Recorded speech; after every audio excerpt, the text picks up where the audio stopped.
So, it's Enlevia, a world in the slowly tightening grasp of autumn. The days are growing shorter and the nights longer. A chill is slowly moving north from the frozen sea of ice, and those that survived the last apocalypse ready themselves to survive the next days, weeks, and months. It is the 91st year of the Fourth Era, the month of Aftenrod, the 10th month of the year. Much of the continent is in turmoil. The War of the Central Powers rages at the center of the continent, just as the Half-Heart Rebellion burns in the southern Imperium.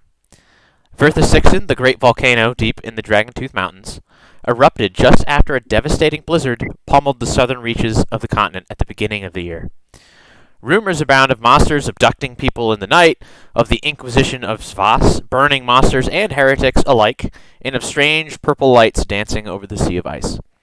Strange tales of tombs and cities long lost, emerging seemingly from nowhere, are whispered in taverns, even as the elder folk warn of arcane mischief and divine retribution. Studies of the ley line obelisks have grown in recent years, even as the four horsemen of the apocalypse, allegedly summoned through arcane means, wreaked havoc the year before. We lost Slugger. Yes, we did. Is it Cthulhu?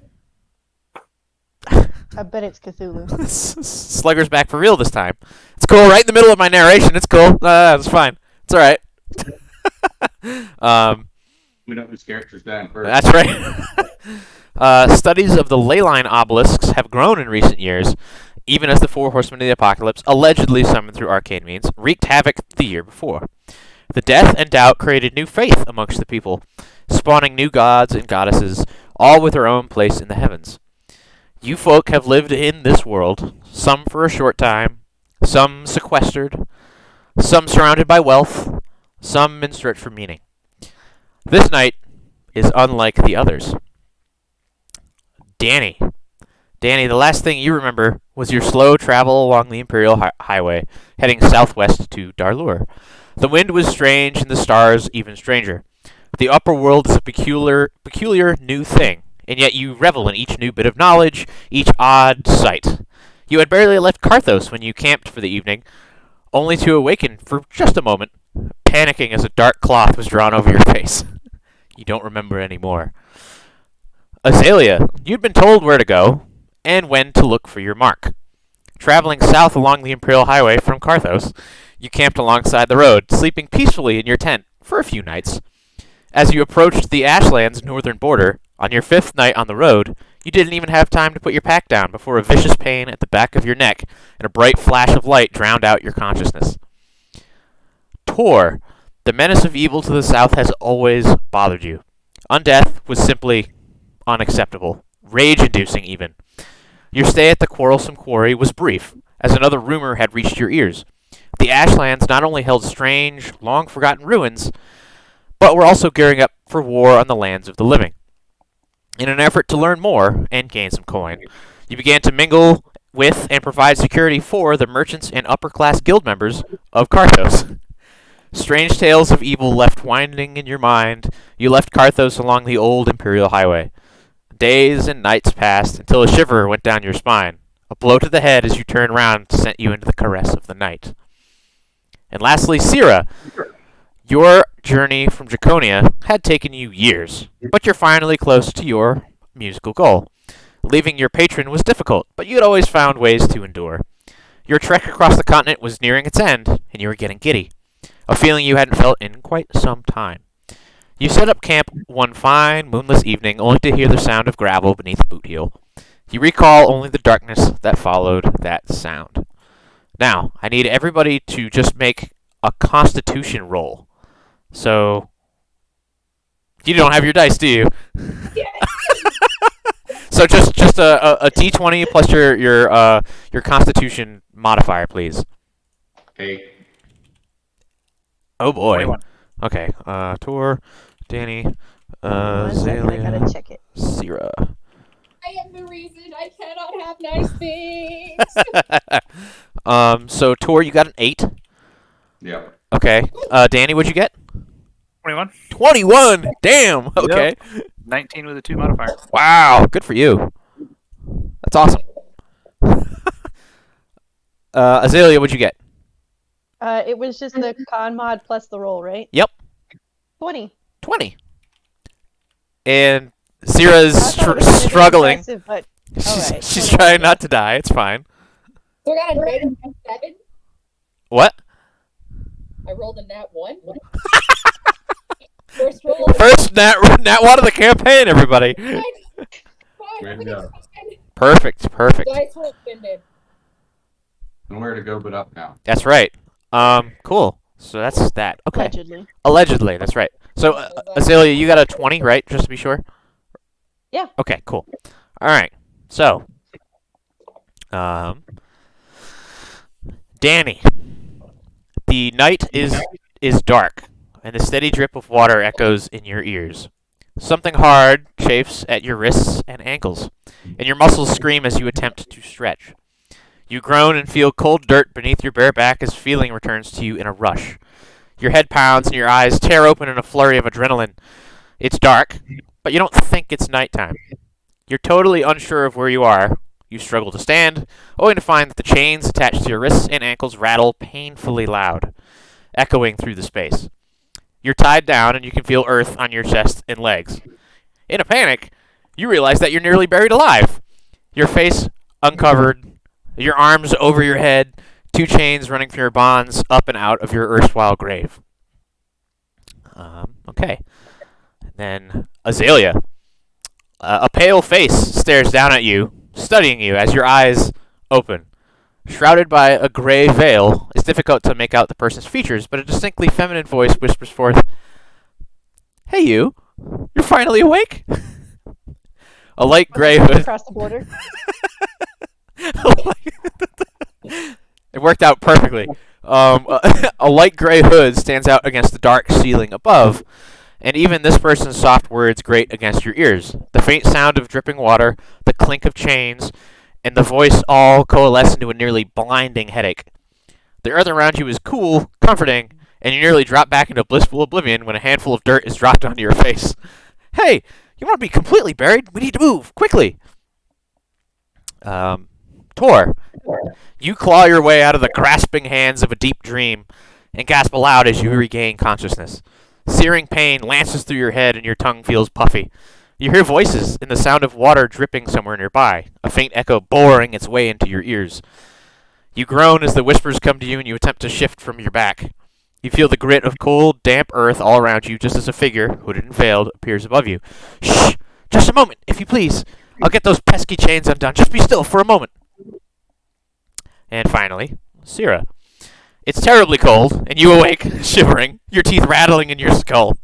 The tension in all of your muscles tells you to stretch, but the bonds fastened to your ankles and wrists tell you otherwise. Something pounds at your head like a drum, and you're fairly certain there's a lump on your skull where there isn't supposed to be one. Whispered voices and the sound of sliding chains pierce your skull, causing you to squeeze your eyes shut and attempt to roll over. Unsuccessfully. "Hold, please! Just a moment, I'll have you unchained. Just wait." So, you guys have all awakened, essentially half buried alive. You've got chains all on. You're all being untied, at least. But yeah, you got pounding headaches. It's dark in here, but even the tiny little bit of light that's in here is like giving you a headache. You clearly have been out for a little while, as all of your stomachs are growling, and you're cold and shivering and half buried alive. Okay. Each of you sit up. A soft white light lighting up the dank, dark room. Looking about, you take stock of the stone walls and ceiling, the dripping water falling from spindly stalactites into small pools of dark water. The walls dance with shadows, the white light showing orange stripes, blazes of red, dark browns, and other earthy tones along the walls. There are old iron rings planted into the floor, 2 by each of the 3 dirt-covered people beside you, and then 2 by each of your own head and feet. So your legs have chains, and your arms have chains as well. The 5th person in the room is cloaked in gray, though a soft light is emanating from their closed fist. There's a tunnel behind them and a pile of junk beside them. Your junk. Looking over each of you clinically, the cloaked person tosses each of you a bundle. a bundle of clothes. Your clothes. So, I need Danny, because you woke up first. Go ahead and describe what your character looks like. Clothed? Yes, clothed. Okay. Hey, we're starting off good. That's great. Yep. So basically wearing a kind of a, not necessarily a leather coat, but a dark, burned, charred type. Yeah, it's a coat, like a dark, burned, charred coat. Yep. I've got a set of goggles for my eyes, kind of protect my eyes a little bit. They're just small and round. Leather boots and regular old black pants. Lots of black, lots of burned marks, chars. It kind of looks ratty and gross. So that's what I've got as far as clothing. Did we get our equipment back in those bundles too, or just? They say describe your character. Yeah. Oh, okay. No, I only want to hear about your clothes. Okay, all right. So they were made. No. Also, so Goblin, Alchemist. You want like backstory stuff too? No, just physical appearance. Okay. Big old ears, big craggly nose. Usually chomping on a cigar, but he doesn't have one right now, obviously. No, you don't understand your character. No, shut up. It's fine. No, she's messing with you. Oh no! Oh, ha! Hey. Good Thanks. start. I'm not self-conscious or anything. It's cool. All right. That's it. Yeah. That's what I got. Okay, Goblin. Azalea, while you're taking a drink, go ahead and describe your character. What they look like. Cool. They're very tall because I'm not self-conscious about my height. They're very tall. I'm not compensating. It's fine. She's a half elf. She got the cool little ears going, green hair, kind of leather stuff going on, and a low-heeled boots for the fashion. Important. Okay. Tor, go ahead and describe what your character looks like.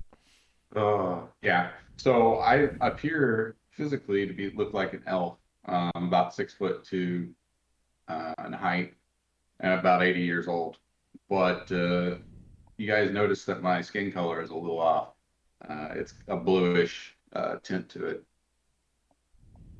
Okay. And Cyra.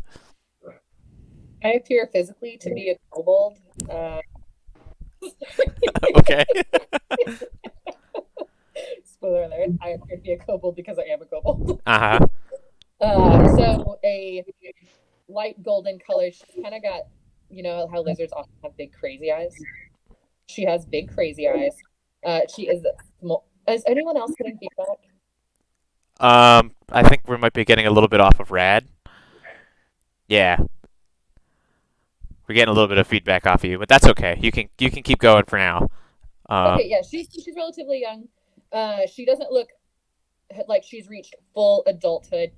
She's dressed fairly simply. She is, as she appears, a traveling bard. Okay. So, here is what the party looks like, guys.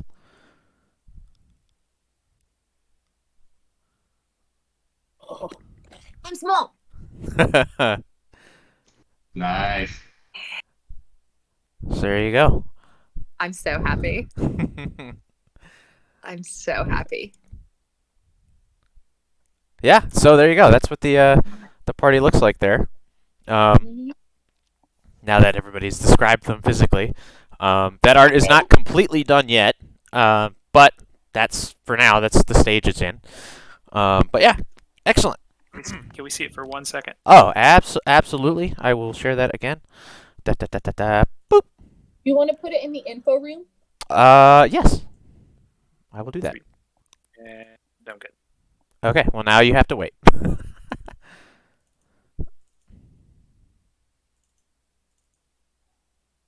Boop. There you go. There's the high resolution photo. I'm very happy. Yeah, okay, get out of here, Discord. Discord's like, how did you like streaming? Thanks, Discord, it's fine. Okay, so you each clothe yourselves, get all your items back. Yeah, you're kind of just standing around, looking at each other, and this kind of veiled. Clearly, none of you have ever met before. None of you even know who the hell these people are, or who this other person with their gray clothing is. But yeah, you appear to be in a large cave. There's at least one tunnel out behind the person that unchained you. But other than that, do you guys have any like? Yes, go ahead. Does the cave have a dirt floor? Yes, as a matter of fact, it's very strange. Um, it's the iron rings that had your chains in them seem to be like punched into like through dirt and into stone, but there's at least 5 or 6 feet of like soft dirt in here. Does it look like Were we brought back from the dead? Yo, um, it magic dirt. magic. It appears to be just dirt, as far as you guys know. Go ahead. does it have to be native to here, or did someone bring dirt in so they could bury people alive? I don't know which is weirder. You could do a recall knowledge nature check if you wished. The thing that you. 19. Wow. Oh my gosh. Yeah, no, this is super weird. Definitely not a common thing at all. Yeah, this dirt doesn't belong here. Somebody carted all of this dirt into this cave for some reason. It doesn't make any sense to you. Most caves don't usually have dirt in them. It's usually rock and stone and water, and that's about it. So this whole thing is already, other than essentially being kidnapped and assaulted, waking up next to a bunch of weird strangers, this is like already stepped up another level of weird. Is there, speaking of water, is there water in there? Is there a pool of water, or is there water pooling from the dripping stalactites? There are, yeah, in other parts of the chamber, there are like small, maybe 6 inch to a foot deep pools, as best you can tell. All right, I want to get a drink. I've been out for a while. My throat is parched. Yeah. So I'm gonna. Died of dysentery. It's in Levia Trail. It's Carthos Trail, really, because 3/4 of you left Carthos. So yeah, you head over to a small pool and you cup some water in and you drink it, and it's cold and it's crisp, and it doesn't immediately affect you. You're not harmed in any way, as far as you can tell. I don't know who you guys are, but this water appears to be okay. And Do any of you guys know how you got here? the woman's just Oh, kind I of would say standing that. there. She's just kind of standing there, like watching this whole thing, like, and she's like, I have a flask of water as well, if somebody doesn't want to drink from the pool. And who are you? Who are you? Yeah. How are you setting us free? Danny, what are you doing before this person answers this question? I'm watching very cautiously and trying to scoot away, make a little bit of space. I don't know how big the area is, but I'm definitely trying to go small and far. It's like 60 by 100 feet. It's a fairly large cave, but like mostly the center of the floor, like a maybe 20 by 40 foot area is dirt. The rest of it is like stone and pools. And yeah, she seems to be blocking the only exit. And she's like, her head's turning, but you can't really see her face. She says, my name is Irene. And she holds out a silver necklace, and it's the image of a tower, which all of you would just know is Svas's symbol, holy symbol. So I am a cleric of Svas, and well, I had heard that there were feral vampires in this area, and I came to at least investigate. And there's more to this story, of course, but I know that there are people here sometimes, and I came to at least either fight the vampire and slay it, or rescue anybody. So we probably shouldn't loiter here too long. And she kind of lifts her. Often find people who were kidnapped in this cave. Not she doesn't know how to really answer that question. She's well, not this one specifically, but I have heard that this cave specifically is home to a feral vampire. And looking around, some of the more like darker brown kind of marks on the walls are kind of have like a splatter pattern. And Oh, like Mad Max, we were gonna be blood bags. and and as you kind of really investigate the space. Like it doesn't look like there's any tools or anything here other than the chains. But yeah, there's absolutely probably old blood spatter on the walls. And she continues and says, "Well, I had heard a tip that a vampire lived here, and like I said, I was either going to banish and destroy the creature, and if there was anybody living here, then I would remove them to safety at least. My organization, we work diligently to stop Can I- the menace. Yes." Can I make sure that she's telling the truth? What do I feel? Sure. I will roll a sense motive check for you. Okay. This is the first secret roll of the game. Okay. You got a natural 14 on the die. I'm just telling you this because with what she seems to be telling the truth. As best as you can tell, she seems sincere that she heard something here and wanted to at least come investigate. Yes, Slugger. Her hands clean? You mean that literally? There's not a lot of light in here, but her hands appear to be dirty because of she was undoing chains. And she has what appears to be, in one hand, she has like a kind of a ball of light or something like in her fist, so it's like glowing just a little bit. Olympia? Huh? The light of Olympia? I'm gonna. You can roll a perception check. I'll let you roll this one. 18. It appears she's carrying a sun rod. A sun rod, just it's a metal rod that you hit and it bing like a glow stick. It's a glow stick. It's a magical glow stick. And in her other hand is her holy symbol. But you can see kind of on her belt that she has other tools, including what looks like thieves' tools, perhaps. And you would guess that's how she unlocked you, because there's no obvious keys anywhere there's like big iron locks on the chains that kind of held them together. But yeah, she doesn't appear to be lying at all. She appears to be telling the truth. She seems to be sincere. It's definitely a very strange situation, and she's like maintaining herself close to the exit in case she has to run too. So what it feels like to you, but she continues and says, "I checked all of you beforehand, and none of you have been turned. So this is good. You are at least." Bears without clothes on? Why? Why? She kind of looks around. I don't know. Like, well, Some vampires are especially sadistic and/or sick. They like these things. Very strange. We should probably leave before the vampire gets back. how do I know you didn't undress me?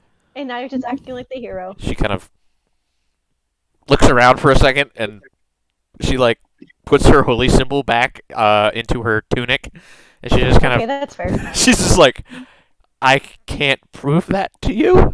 Yeah, you're right. She's no idea how to even answer that. Vampires are an abomination, and if you're here to slay one, let's kill it. Yes. I'm only hoping that it's one, but we shall see. Yes. Let's leave. You have all of your things. Are all of you ready to leave this place? I'm ready Do to set I a trap have for the vampire. Cyra, what did you say? Do we actually have all our gear back? Yes. Yep. You have all of the things that you were traveling with. They're all back on your person. Okay. Danny, you actually find a cigar in your pocket. Oh, When thank God. You'd been chewing on for a while, and now you have it. Tobacco. It's Fire. a little damp, but I mean, you could probably dry it out later. Tastes fine. Okay. So she, in a show of trust, turns her back on all of you and starts heading out this tunnel. Do you guys follow her? I want to do it sneakily. I don't know if we're gonna get attacked. Okay. Roll. Are you hiding her or potential other things? Just to clarify. Yeah. What are you hiding from? I don't know. Y'all said there was a feral vampire. Feral anything is not good. That's fair. I need to know if you're fighting. That's really funny. So Need to you're know what? Sorry. White Are you vampires. fighting her from Irene? I'm not hiding from her. I'm just hiding. I just don't want to be a target. Um, I'm gonna sneak. so who's going to or what order are you going to follow Irene in? Like, who's going to go first? Say it again, Tor. I was 4:30. Is this the only tunnel? Is this basically the back of the cave? Yes. Okay. Then I'll go first, just in case you run into the vampire. Okay. Because I want to kill it. That's fair. Slugger, are you gonna go like in the middle, or you're gonna go second? Okay. Danny, where are you going? I guess I'll go third. Okay. So Azalea, go ahead and roll a stealth check for me because you're gonna be in the back, and you want to be sneaky. Hold on. Let me get my. I gotta add the sneak stuff, right? Yep. All right. Give me a second. Yeah, it's interesting trying to figure out all the mechanics again. Like, how do I sneak again? All right. Stealth is +7, so I got a 15. 15. Okay. Cool. That works for me. Okay. So, you guys, some a little more cautiously than others, walk out of the cave, or attempt to move that direction. And it's a stone tunnel. There's no stalactites in this tunnel. It seems like it's actually been carved at some point, or at least it's just very old and very smooth. The floor, however, is a soft dirt. It's a soft loam, and some bits are muddier than others. Your boots squelch as the earthy scents fill your noses. You feel the flow of cool air on your faces as you round a corner and enter a world of darkness. The hillside around you is covered in strange, deep violet grass and oddly glowing mushrooms. Twisted, leafless trees, also covered in yellow, orange, red, blue, and indigo fungus, are spread out before you in an odd parody of a forest. You all stop and breathe the surprisingly fresh air for a moment. And I'm going to roll perception checks for everybody. Oh boy. Okay. Oh gosh. I need to look at things. Where did I put the things? Oh no, I have all your scores. I put them somewhere. Oh, there we go. Okay, cool. That's that. And then, okay. I know mine was a 7. Yep, it's fine. Okay, so the one with the best perception score is the only one that failed. And Danny got the first natural 20 of the game. Boom. So good job. Okay. The rest of you got higher than 20. Azalea, you got a 9. just to give you the, the down low there. Okay. But it wasn't a natural 1. That's right. So, you're too busy trying to be sneaky and stealthy to really look around. But the rest of you kind of take in these clouds above you.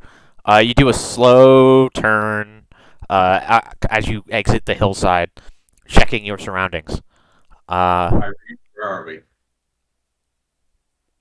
Irene turns to you and says, "We are just outside of the city of Necroy, in the Ashlands. It's the Necroy? capital there. Yes. That is a long ways. Well, my people know that the vampire menace spreads outside of these lands, and they tend to kidnap people that they either find useful or worthy of feeding. And I know that sometimes with these more feral ones, they tend to fall to infighting sometimes.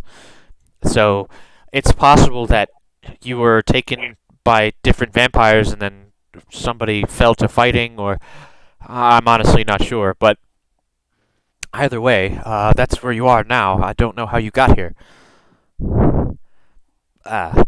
And you guys, as she's answering this question, and she kind of gasps. And Danny and Cyra and Tor all notice.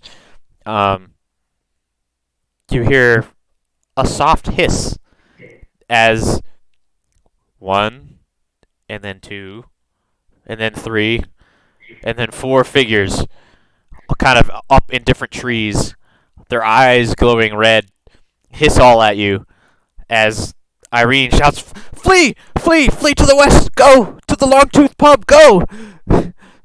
and ask for Michael! Ask for Michael! And I need everybody to roll an initiative. So yeah, I'll go with the stealth check for Azalea. But the perception, you guys can roll your perception checks for this.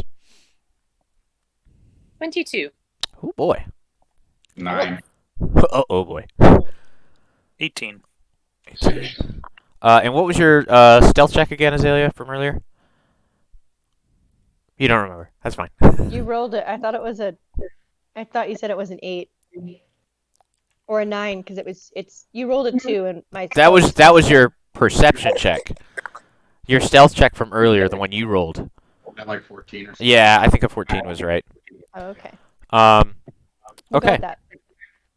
So, as you guys are at the entrance to this cave, you hear a screech as the 4 humanoid figures launch themselves from the trees at Irene, and you see 2 of them making these strange arcane gestures and a dark shadow developing around all of them as an arcane darkness fills the area around you. You guys can't see a damn thing. So, Who's got dark vision? dark vision will not help you here, as Who's got supernatural dark vision? yeah, as the area is magically cloaked in darkness, and you hear the clash of swords as you had noticed Irene had a short sword on her hip. And she goes, "Flee! I'll handle these. Go! You're no match for them." Does She, it look like we're no match for them? Tor, you can recall knowledge, recall lore for vampire lore if you want. 14. Well, you guys are hungry. You just woke up in the dirt. And yeah, there's 5 of you, including Irene, but 2 of them have already cast some sort of spells. You know that lower ranked vampires are not really good in the magical sector. So the fact that these were able to coat the entire area in magic darkness while also fighting, and also that a lawful good cleric is telling you to run, you should probably run. So, I'm gonna go ahead. turn what I think is the west then. Yep. Wherever I assume she was pointing when she originally said that. Yep. So I'm gonna turn in that direction, and then I'm gonna grab our little goblin friend and run. Okay, so Let's go. so Cyra, because technically you're a little bit more ready for the fight. You're all within 5 feet of each other, so you can each see like one or the other person. This woman is yelling at you to run. So Cyra, what are you doing? Do I know what direction west is? You have no idea. Cool. Well, I am just going to where I am, put my back to the vampires, and run. Okay. Azalea, what are you doing? I'm assuming the small one has reacted before me, so I'm just gonna assume she's got the right direction and go. Danny, what are you doing? I am just holding on to whatever the blue half elf guy is grabbing me. Like I'm holding on. Yeah, so Pick me up, right? you turn to make way out, and Tor just fucking grabs you, and you just start running, and you're just like, Yep, yep. okay, I'm just gonna monkey onto the back there. Okay, Cool. I like to imagine that while you're being held, you're doing like the motion for running, just not touching the ground. Yeah, like when you hold a cat over water. Yeah, Yeah. pretty much. I was thinking like Looney Tunes, just Wile E. Coyote. Okay, so you guys flee. This is good. As you're running, even through the magical darkness, you see bursts of white light behind you, kind of like almost like you're casting shadows as you run away. You're moving anyway. And as you're kind of getting out of range of hearing, she calls out, "Long in the Tooth Pub, go! Don't forget." What was it called? Long in the Tooth Pub.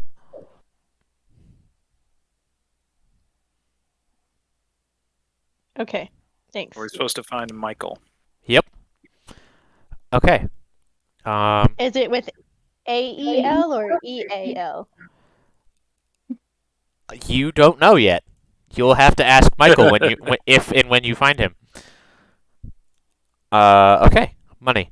So, you guys flee as this unnatural darkness like blankets the area behind you, and you as you leave earshot, you hear the sound of chanting that's like echoing out of off of the hillside behind you, and it's kind of fading into like a garbled wind-driven noise. So as the wind kind of changes, you pick it up every once in a while. You actually get the smell of brimstone, and as you like look over your shoulder as you're running, you see like this kind of cloying smoke kind of begin to rise out of the blackness. And there's the bursts of white light and then some bursts of red light as well. And you didn't even really get a chance to see what direction west was, so you guys are just fucking booking it. After about 50 yards of like just sprinting, you find like a gravelly, rutted road. You can go left or right. If you guys want, you could do a survival check to figure out which way is north. Yeah, I think try to figure out what way is north. Probably not I though. think I'm good in survival, so 7. I'm gonna try to roll survival. Okay. The road in the back of my head must have knocked me off a little balance. Okay, let me check my my app. So Tor, you look for the sun and you can't find it. It's just these dark, heavy clouds above you, and it's all I kind got of a 23. very nice. It's all kind of a very dim color. Danny, you're a little bit more used to the darkness, and you're kind of like you're still not used to the sun. It's kind of strange to you, but you're looking around and you see a slight bit of lighter gray in all of the dark clouds, and you're about to point out that that's the sun, and Azalea's like, "That's the sun. We need to go that way." So yeah, you're able to correctly identify that you need to take the road to the left. At this point, I'll put. What's your character's name again, Dragon? Danny? Danny. Yeah, I'll put Danny down at this point. So, you guys are on the road. Do you want to keep pushing, or you just want to walk? Do you want to run? Like, you can still kind of see some flashes going off behind. There's like a small hillock in the way now. You've kind of run over, and there's some like scrubby trees, and some of them actually have like these purple leaves on them. But you can still see that there's fighting going on behind you. I'm gonna run. I say we keep going. Yeah, I'm gonna keep running. I'm Okay. gonna keep pace with the group. Okay. Cool. Yep. Your breath grows ragged as all of your legs begin to throb in pain. Every now and then, you chance to look over your shoulder into the darkness, and the cloying smell of damp earth fills your nostrils, and sweat stings your eyes as you guys are just fucking hauling. Now it's like early to mid autumn. You don't even know what date it is anymore. It's relatively cool out, like in the low 60s, and you guys are hauling. But after what you expect to be nearly 15 minutes of running, you all are fairly certain you're not being followed anymore. Does anybody want to take a look around? What's up, Tor? I said now we're a mile and a half, right? That's right. Yeah. um, does anybody want to take perception checks for looks around? Was anybody want to do anything? Okay, Perception. go ahead. It's not a 1. It is, however, a 2. 7. Okay, It's dark. it's dark out. That's about all you got. Is anybody else gonna look around, or are you guys just? Are these secret checks or? No. If there's No? anything specific you want to look for, this is the time you can look for it. Are there any other weird creatures? Sure. I'll look for that. See if there's something that might be threatening. Yeah, you've never been here before. This whole place is weird. 23. Okay. Cool. You slow for a moment, kind of hopeful that you're not, in immediate danger anymore. But Azalea, Immediate danger. Azalea sees immediate danger, as the beat of wings on the air tells you you're not alone. Oh, I was joking. A high Damn it. pitched whistle pierces the black clouds above you, as your head snaps towards the sky. A wispy shadow, claws extended, plummets towards you like a bullet. And I need everybody to roll initiative. Haha. This initiative actually matters now. So Yeah. What do we add to initiative? it's just your perception, because you're not stealthing or anything like that. So Okay. it's the die roll plus your perception. Ooh, natural 1. I got an 8. Good job. Getting 2. 16. 16. Cyra, what'd you get? 11. 11. Okay. Okay, 10. And Tor got a 10. All right. Low rolls. Let's try some new die. That's fine. It's fine. Okay. And then we got, oh boy. Okay, we got this. Got that. I'm like keeping a notepad here. I should have just written it down. I need an actual writing pad, but that's okay. I'll just do it on the PC. Only you had multiple monitors, and you could put like a word pad or something. It would be crazy. But I don't have the right cables for the other monitors because this graphics card only has one HDMI port. Anyway, not a big deal. Oh, you can buy stuff on the internet and have it shipped to us the next day. Yeah, that'd be crazy, huh? Man, that's just, it's just too bad. It's too bad that I can't do that. I know. Okay, so here is this. The creature is going to get its perception. Where is it? Perception. What the fucky fuck? Ah, there we go. Okay, cool. So, Azalea and the creature will be able to act in the surprise round. Cool. Oh, because I saw it. Yep, because you saw it, and the rest of you, your passive perceptions are too low, or you rolled too low. So, okay. So the creature, is. I'm just want to try to find a way to show this without showing any other things. Here we go. It's this guy. That's what it looks like. Is that a dragon? You could on your turn attempt to do a recall knowledge nature if you want. Does that take an action? It does. No. No, I don't want to do that. Okay, cool. I will put this down here. Boop. And then we'll do this guy. I want to make sure I don't fuck this up. Whee! Whoa. Here we go. Maybe I'll put it back up here. Ah, here we go. We can see a little bit better. Do you have the light on? Yeah. It's just the angle is not great. There we go. It's a little, the camera's a little front heavy, so I apologize for the goofiness here. So I want to rotate it around. Technical difficulties. It's fine. I should have worked this out beforehand, but this is okay. I thought I had it right, and I didn't. So we'll do this. And then First DM ever. not lose the camera. Yeah, don't break it. Yeah, it's not like it was expensive or anything. There we go. Stay. Now we can push that way. There we go. Put that there, put that there. You guys can almost see all of it. A little bit Yeah, further. that's pretty good. Okay, there we go. Okay, and I only have so much cable on my headset, but that's fine. Cool. Put each of you guys out here. Sounds like you need a wireless headset and another camera. Yeah, I do. I really do. That's okay. One of these days, I'll figure it out. Okay, so you guys are on the road. The creature, though you may think it is a dragon of some sort, it is, in fact, only the size of a house cat. Oh, kitty. It is very, very small. Very small. Okay. Let's focus in. Anybody speak Sylvan? We should take it. As it flies down, it's gonna be. Come on, focus. Focus, damn you! It doesn't want to focus. Anyway, it's the little one.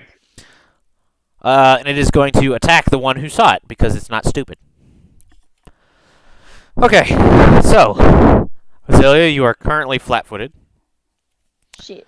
And this creature is going to use 2 of its actions to fly up to you, or fly down to you, rather.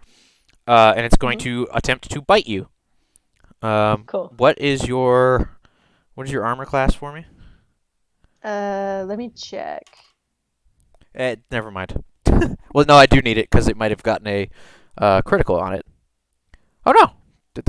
No, never mind. Fine. Anyway. You said I'm flat-footed, right? Yep. So -2. All right. AC is 16 at the moment. Okay. It actually gets a critical hit on you because it Cool. got a critical success, 10 over her AC. So it's going to swoop down, and as you call out that this creature is attacking, it is going to do. Wow! It minimized the roll, so that's fine. It's going to do 6 points of damage. Okay. Let me go see how much that hurt. This is where we get a TPK from a house cat. Yeah, right? You said I took 6? Yep, 6 damage. It minimized the roll. Oh. Yep. So, Azalea, it's your turn now.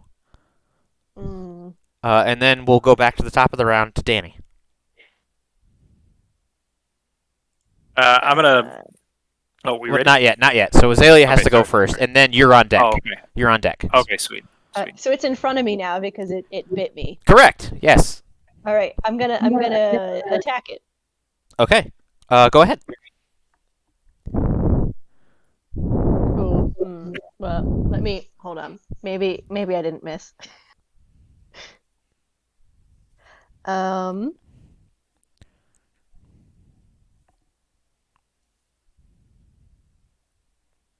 Does a 9 hit? No, it does not. Cool. Well, I got a 9, so. Are you gonna make another attack? Oh, that's right. I can do that. Hell yeah. Yeah, it's -5 unless you have the feet or whatever, Unless it's agile as well. or agile. Yeah. I think mine is. Hold on. Let me look. Yep. -4. No, it's just a finesse weapon. Okay, cool. So it's a -5 then. Okay, so 21. Okay. So as you take the first swipe at it, it easily just kind of flaps out of your way. But the second one is much closer, and you realize that this creature is mostly made out of mist and shadow. And you watch as it almost like tries to fade away from your strike. I need you to make a flat check. So just roll a d20 and tell me what you got. It's using 4. It's using a reaction. Okay.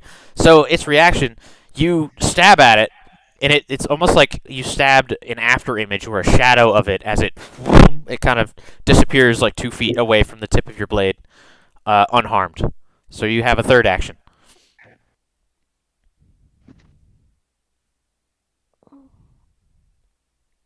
Are you going to attack again? Yeah. Okay. It's -10 this time, right? Correct. Well, I rolled a 3, so that's not working. Okay. So we go to the top of the round. Danny, it is your turn. You are 10 feet away from this drake. I say drake. That's what it is. It's at least a two-winged draconic-like creature the size of a cat. I'm gonna scream in Sylvan at it. Burn. I'm just gonna say the word burn while I throw a alchemist fire at it. Ooh. Okay. I'm gonna use my special. What's it called? It's not a special ability. I'm gonna reduce the splash damage to just him. Okay. That way it doesn't splash onto anybody next to him. Cool. So Appreciate it.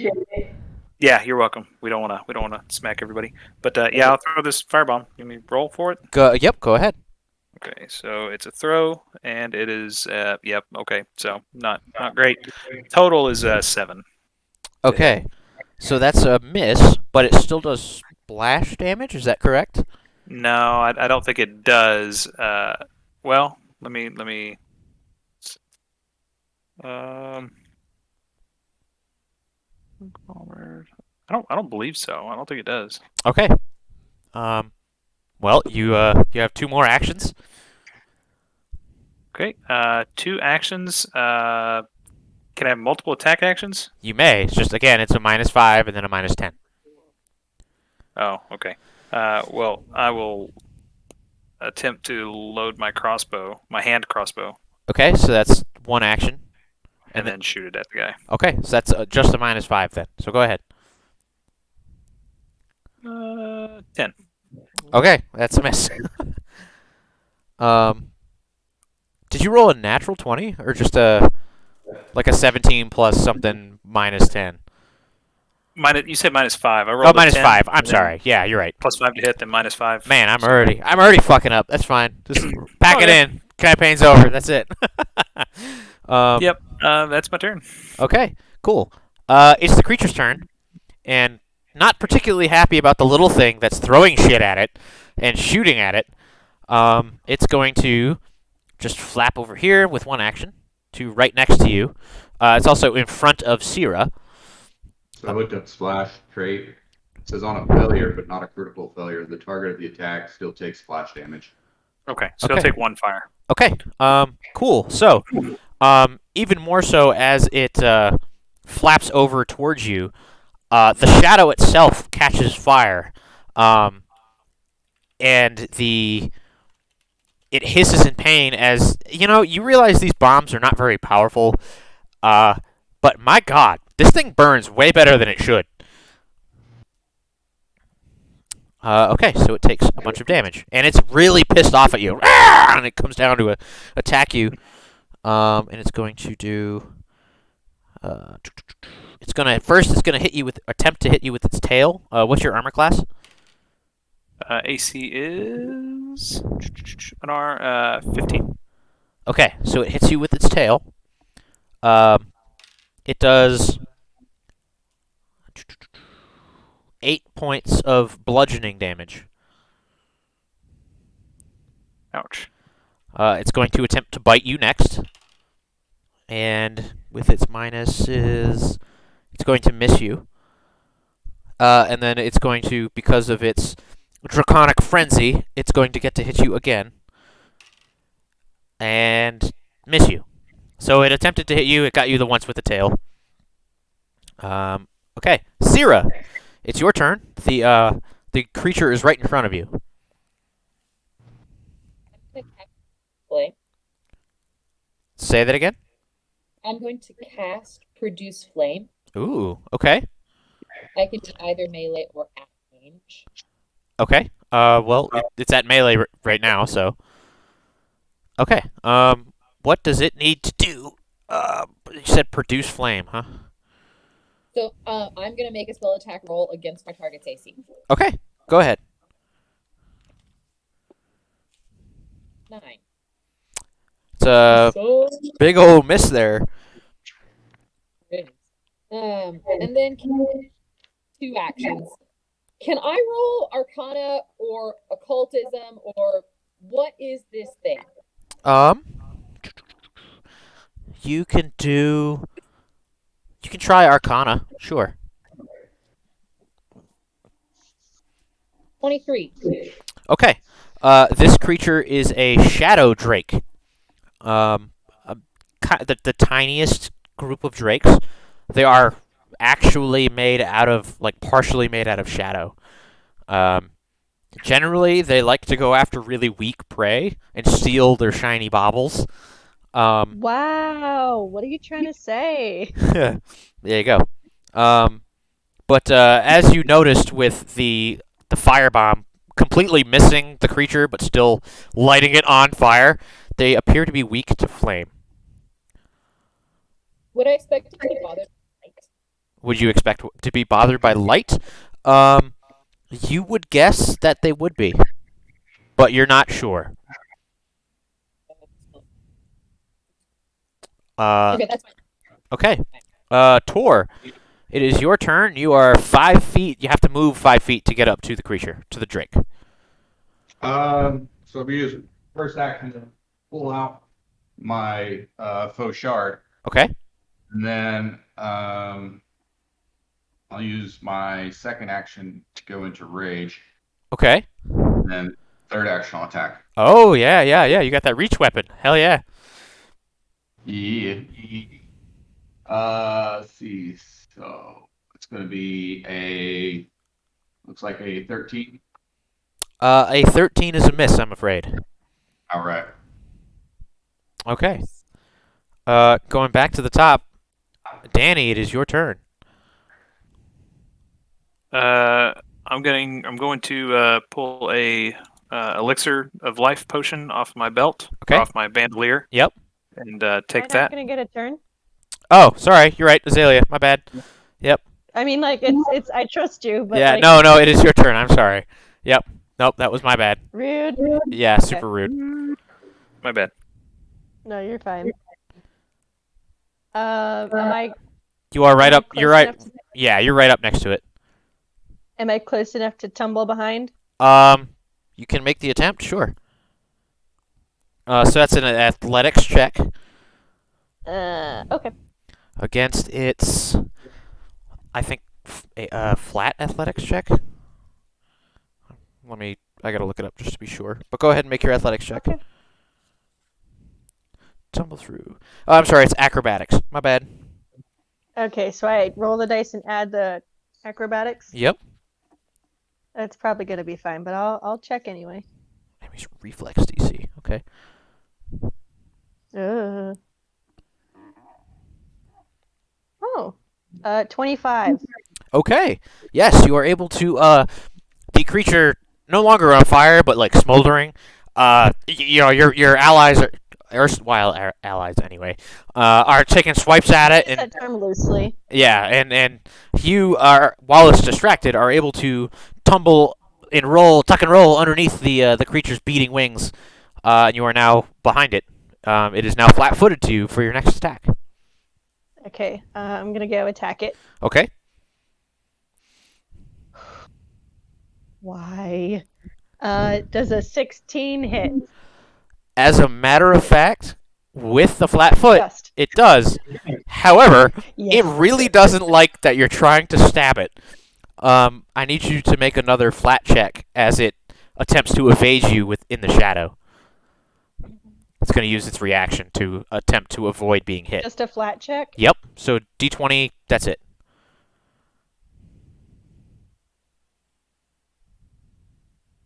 What'd you get? 18. Ah, it didn't come through. Nice, very nice. Sorry. Yeah, you saw it once before, and you know what it's doing, and you thrust slightly deeper with your blade, and you hear ah! So go ahead and do damage. Oh yeah, I need to figure out what that is. I think it's hold on. That's not what I wanted to do. And it's precision damage as well. Yeah.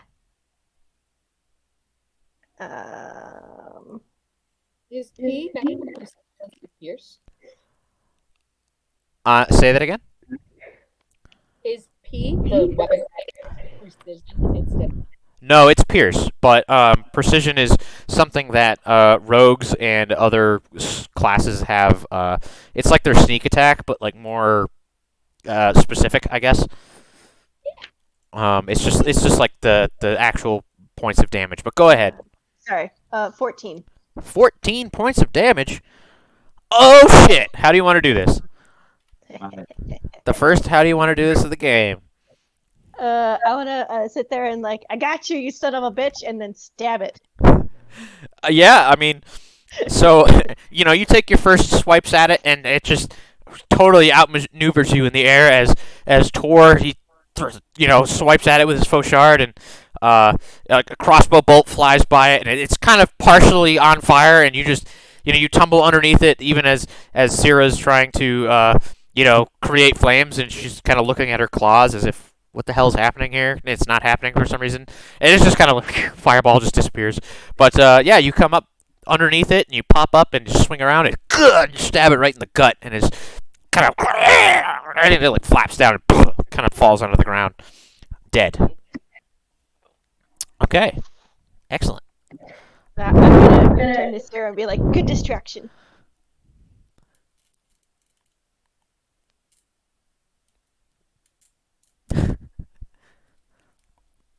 Okay, excellent. Gotta love the state of the room. Yep. Don't worry about it. You know. Absolutely nothing going on here. Don't you worry. This is fine. Okay. Excellent. Go back to grid mode. Cool. Okay. Nice. You guys have made your first kill of the campaign. Congratulations. So now that that's accomplished, would anybody like to actually look around and see what's going on, or any perception I've checks done my anybody wants to part. make? See, yeah. I did what I could. Yeah, no. I'm definitely gonna go ahead and drink one of my elixir of life potions. Yeah, you took a big hit there, Yeah. Danny boy. Okay. Elixir of life. That does what? 1d8, I think. I think it's 1d8. Yeah. 1d8 plus something or other. 1d6 healing and plus 1 bonus to saves against poison and disease for 10 minutes. Is that one that you made? Yes. Then you can roll the 1d6 if you want. Ooh. 5. 5. There you go. 5 hit points. Very good. All right. 11 perception. You take a look at the sky now, and it seems pretty good. Tor, what do you want to do? I'm gonna go to the bathroom, just so you know. I'll be back. I just don't want to disappear on you guys for no reason. Goodbye. Good luck. Don't drown. Turn around. That's right. Tor is. It's not really going to do anything. He's just going to wait for the party to compose himself and then continue west. He sees the importance of strength in numbers. Cyra, how about you? This isn't how I wanted to get to Norway.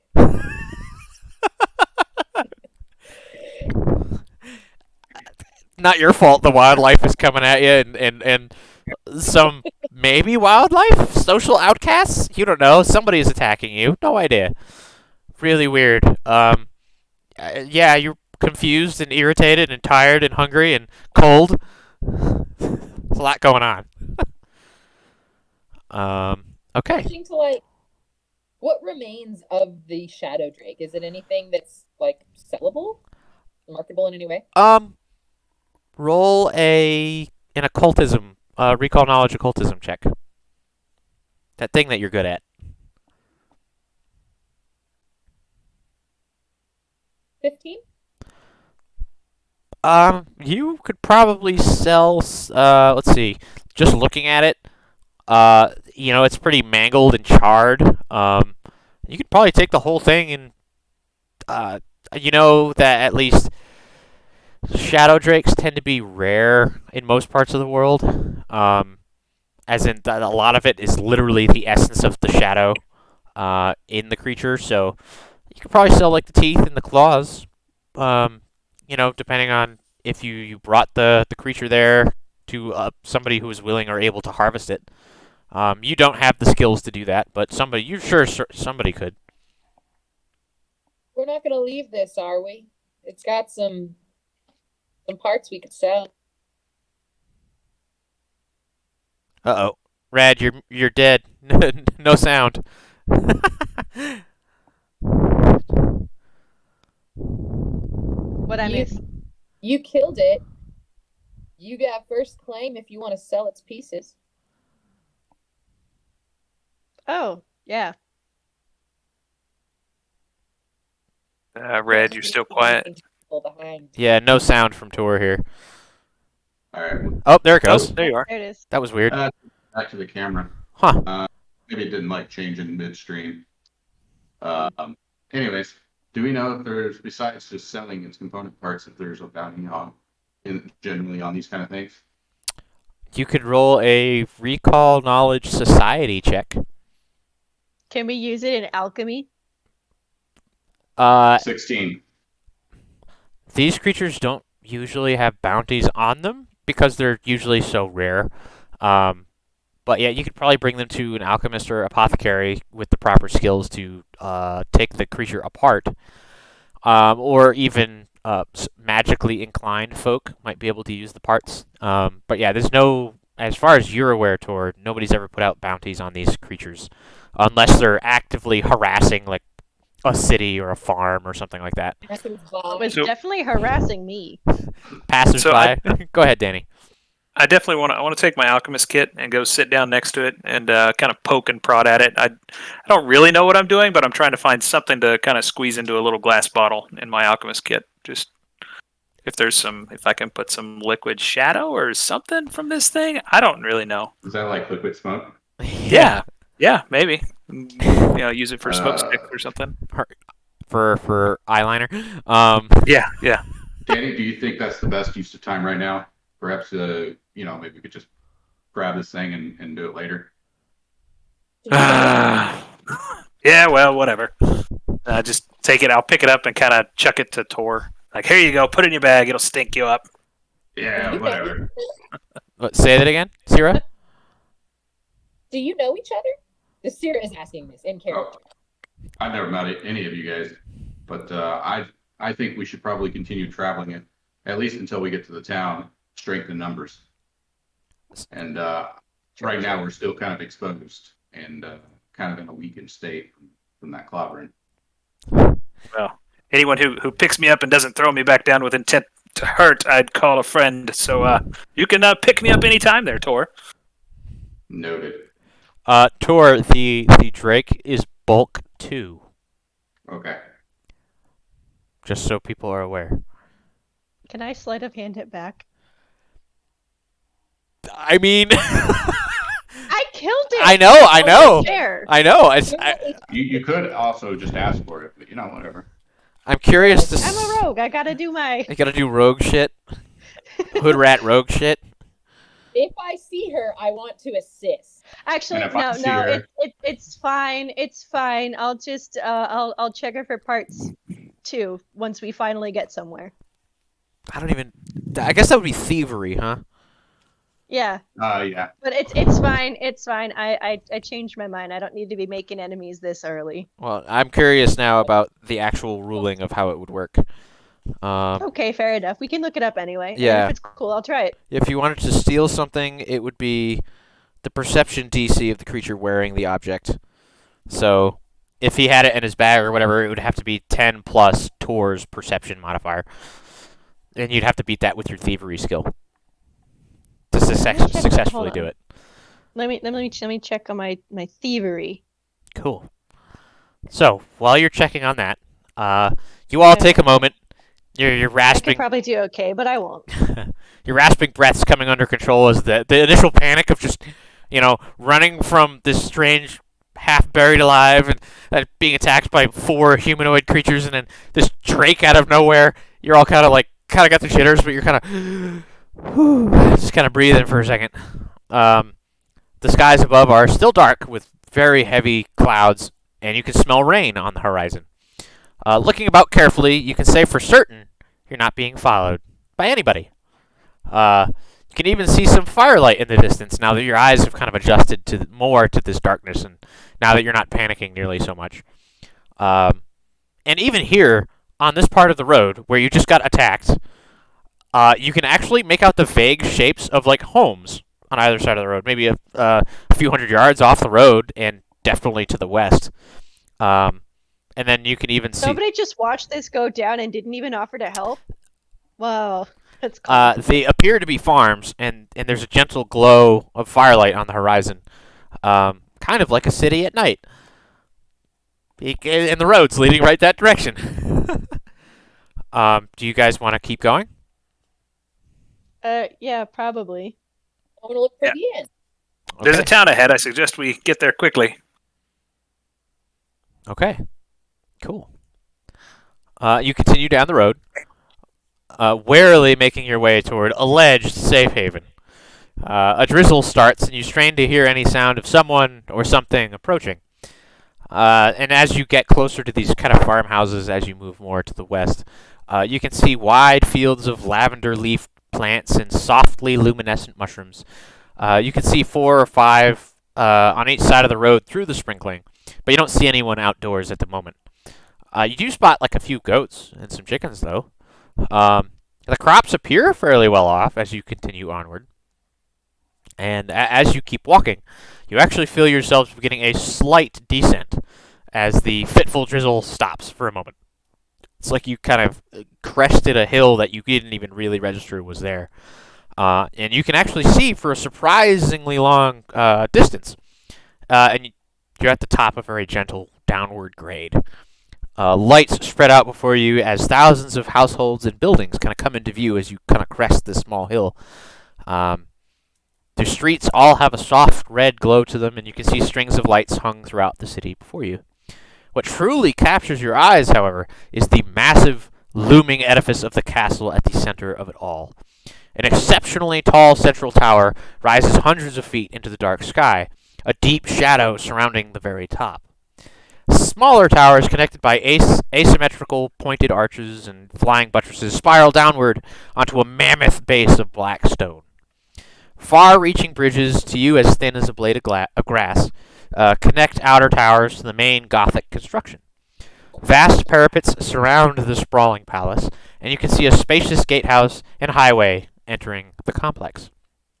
There's another wall outside of that one, protecting large multi-story buildings and expansive gardens. Small roads radiate throughout the city from its center, from this castle, with great half-timbered buildings dominating the cityscape. You can see movement throughout the streets as people go about their business. With many heavy carts moving back and forth in the section of the city you appear to be on the very outskirts of. The typical smells of the city evade you, however, as you begin to search for the Long in the Tooth pub. It doesn't quite smell like sewage, which most cities tend to, and you can actually pick out the scents of like stews and of livestock and of spices and of a myriad of other things that you don't quite place. But you're at the very least on the edge of this city, which kind of came out of nowhere. There's no outer defensive wall. It seems to be just that inner wall and then like the actual castle fortress wall. And you can just kind of walk into town as far as you guys can tell. And this is by far the largest city that Danny has ever seen. That Cyra, you have seen many, many large cities in your time, even your short time. This is definitely up there. Azalea, you have been used to Karthos, and this is like slightly bigger than Karthos. And then Tor, I mean, because of your myriad journeys, this is again comparable to Karthos, but you didn't really spend enough time in any one place to really get a good feel for it. But at least this position makes this city look massive. So, you guys are kind of on the outskirts of the city. What do you guys want to do? Do we know if it is safe for us to be in the city? That's a great What do we question. know? Roll a Recall Knowledge Society check.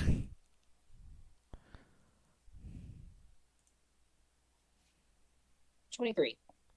Well, everybody has heard rumors of the Ashlands. It's a dangerous place. It's run by blood-sucking vampires, and more often than not, you're probably gonna get eaten, or in this case, kidnapped, and then potentially eaten later. This whole city is extremely dangerous. But there seem to be people walking around Nobody's stopping you. Nobody like there's nobody really close to you, but like nobody's like, oh, there's people. Like everybody's kind of going about their business. You guys don't really see any guards, at least initially. But there's all sorts of people. There's humans. There's appear to be maybe elves or half elves. And as you get further on, yeah, you actually see a few dwarves. There's some blue tinted Undine as well.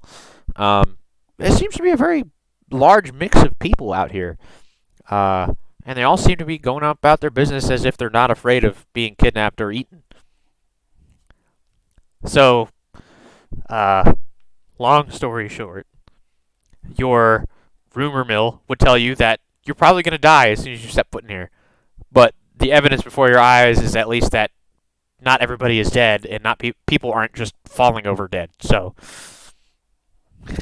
with caution is probably what your gut tells you. Proceed with caution.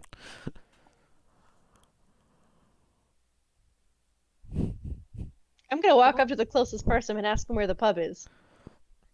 Okay. Can I? Oh, sorry. Yeah. Go ahead. Yeah, you walk up to there's a human man, and he's got a cart, and he's loading it full of some sort of vegetable, something you've never seen before. It looks almost like a potato, but it's purple. Did she tell us what the name of the city was? She did. Do we know what it is? She said What's it you're called? on the outskirts of Necroy. So we went to Necroy. That appears to be the case. Okay. So let me pull up the map. It's the map. It's the map. It's the map. We're gonna say it Necroy.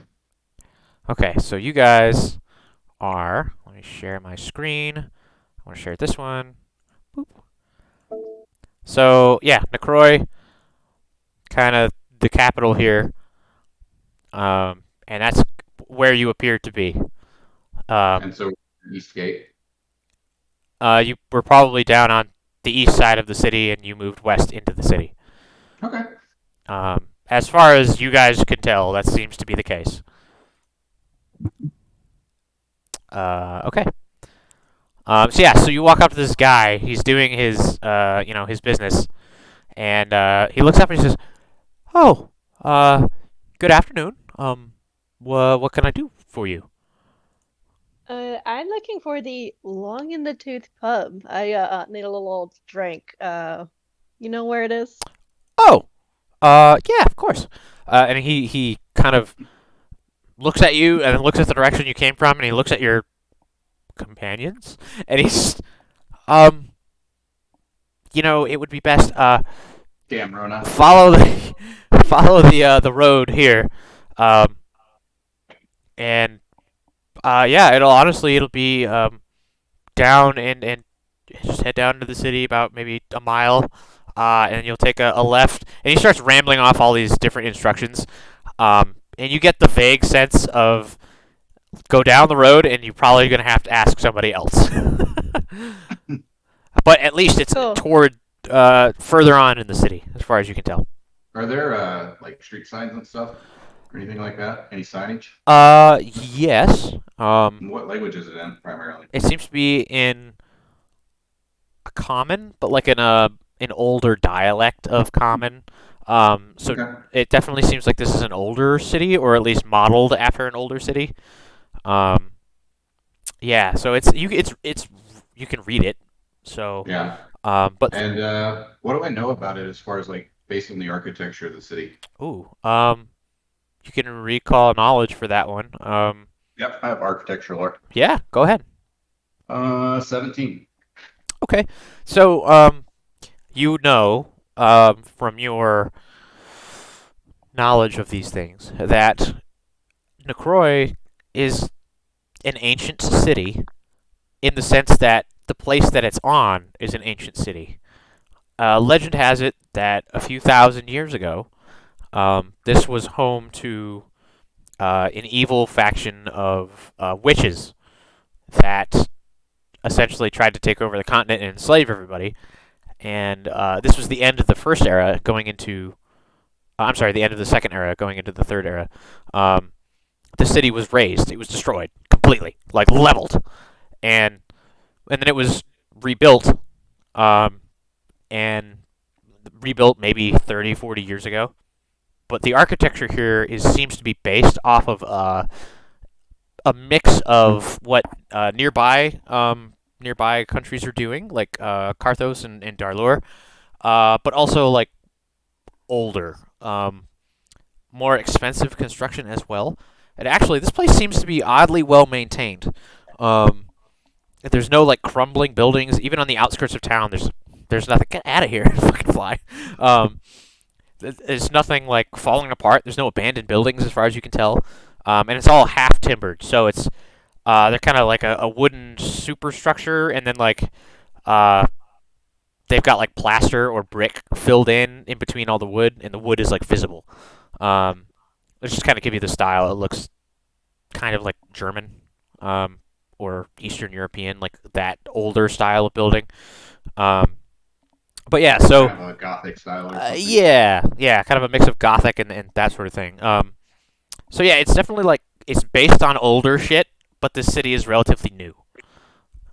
And based on what I know from architecture and stuff, would it help me identify maybe where the inns would be at, or where this inn might be? You're not entirely sure about that part. You would expect that this area is broken into different areas, different districts, perhaps, but you're not entirely sure. However, just from looking at this area, this looks more to be like warehouses and like work buildings rather than homes. So you would guess then that the taverns would probably be like further in town, but like on the edge of where you currently are, like this district. If that makes sense. Guys, have you guys ever seen anything like this? This is just fantastic. Look at how these buildings are constructed. Solid timber beams running through the roofs. It's a real sight to see. Looks I- solid. I agree. I'm fascinated. I love the engineering here. Look at the archways, and imagine how much weight is on these things. Yeah, exactly. Danny, I think I'm gonna like you. And Let's I go. just make an awkward kind of move in the direction. Thanks, reconsider.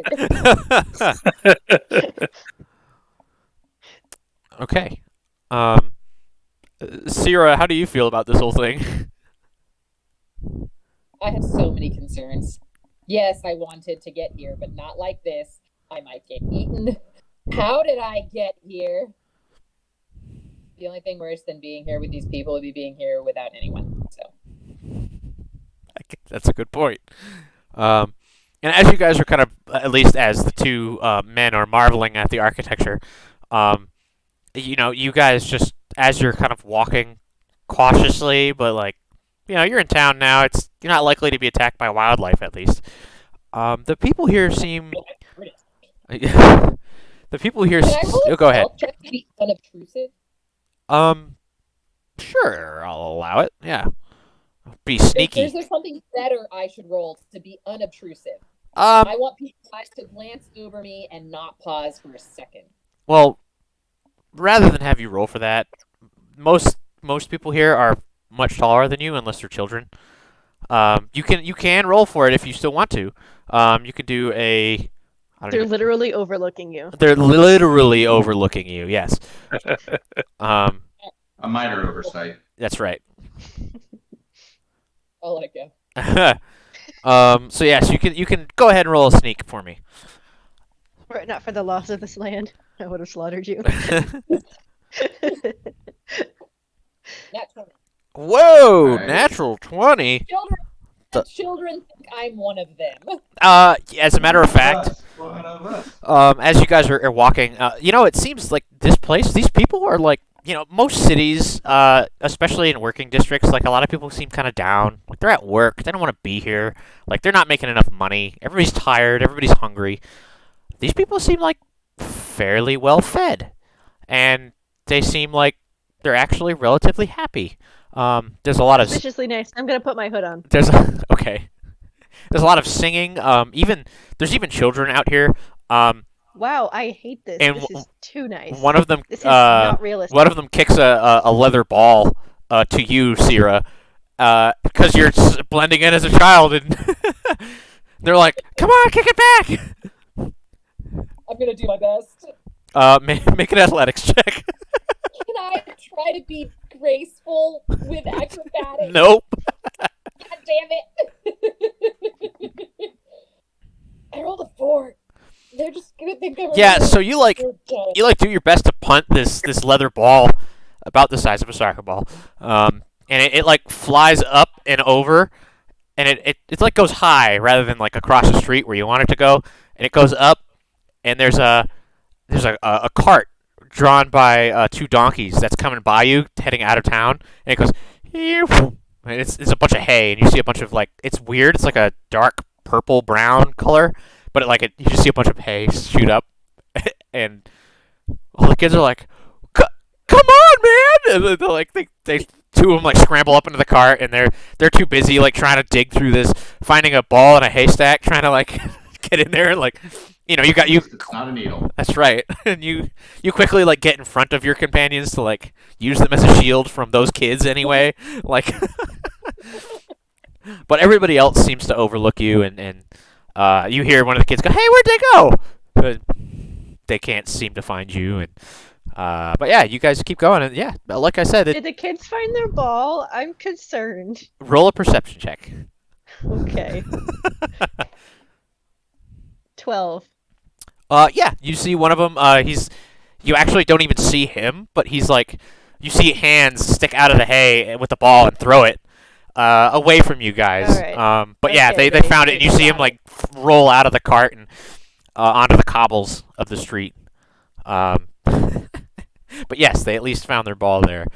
Okay, we're fine then. Let me just point out a dichotomy here of the first campaign compared to this one, when you guys encountered a 12-year-old child and immediately threw him in horseshit. So, like, this is like...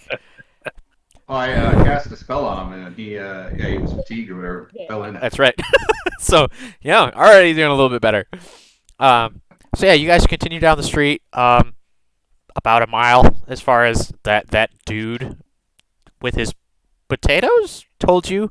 You don't see... Yeah, you don't see any specific signs or anything that would point you to any pubs as far as that goes. You might have to ask somebody else, or you could just roll. Somebody could roll a society check to really just look around and see what they can find. I'm gonna check if I'm trained in it. 12. No. 12. Okay. I see Danny rolling over there. Yep, I did it as well. 12. Yeah. What? I'm also looking for alchemy shops. Okay. Yeah. Between the two of you, you realize that you're in like. I can't hear you, Slugger. I'm sorry, I was talking to dice. Oh, okay. I was saying it might have to go to naughty dice, Jill. Oh, jeez. Did you roll a society check, or are you just going along with what these guys are doing? Did you I say I rolled another -7? That's amazing. That's terrible. As far as you're concerned, Cyra, you're like, there's too much going on. I'm just trying to. Everybody, stay away from me. I'll just check what you've ever seen. Yeah. So between the two dudes anyway, you guys figure out that you're still in this warehouse district. It's unlikely that you'll need to go too much further because you're starting to see like what looks like homes kind of further ahead. So the guy said like a left. So next major street you take like a left, and you guys kind of wander for a little bit. I'm gonna roll perception checks for people. Yikes. Did Okay. I fail again? I failed again. Danny's the only one that failed, actually. The rest of you, Danny, you're so taken in with the architecture and trying to find an alchemy shop that you Forgot why we were here. Yeah, you kind of you don't know what you're looking for anymore. You're just like, oh, you don't see any shops or anything. You feel like you'll probably have to go to a different part of town. for that sort of thing. But for now, anyway, you're kind of out here looking around. That's great. But the rest of you, the dark day, because it is daytime, kind of reveals a sign, and it just says "Long in the Tooth Pub." It's a 3-story construction. The pub's sign squeaks as it's swinging in this kind of a gentle breeze. The windows shed their light onto the cobbles, and you can hear voices inside as the front door opens.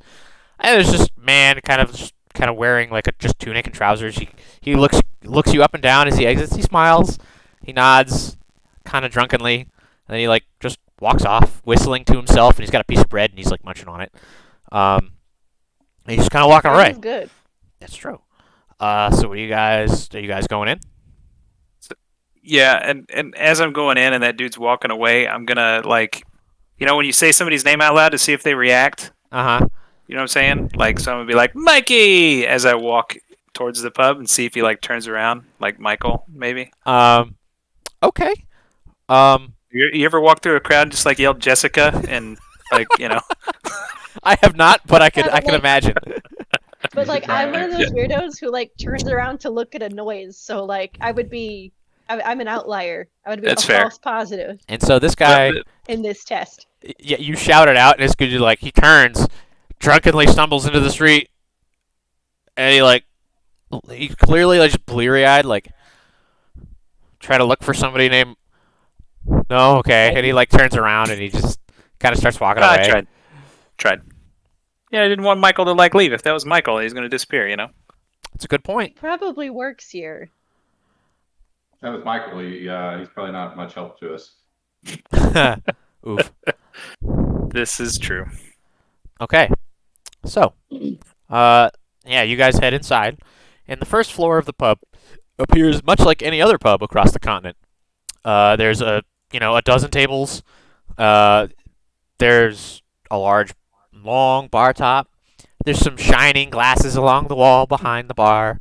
And the walls covered in drying herbs and spices, and a few mounted heads of like bear, and there's a couple of deer there. There's also a boar, and the boar has an exceptionally long set of tusks that kind of like curl out through its head.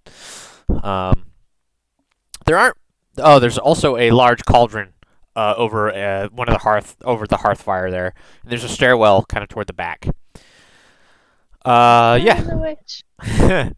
There aren't many patrons here, other than a few tired but happy-looking city folks. It is kind of like best guesstimate after lunchtime, but you don't know because you're all fucking hungry. So who knows? The bar off kind of to your left is manned by a pale man. His slick black hair reflecting the light from the sconces across the room. He looks up from polishing a pint glass and calls out, "Welcome, welcome, friends! Please have a seat. Have a seat. Tessa, we have guests, please." There's just a chestnut-haired woman in a plain green dress. She's got this kind of garnet red like vest, and then over that is just this what probably used to be a white apron. It's not white anymore, but But yeah.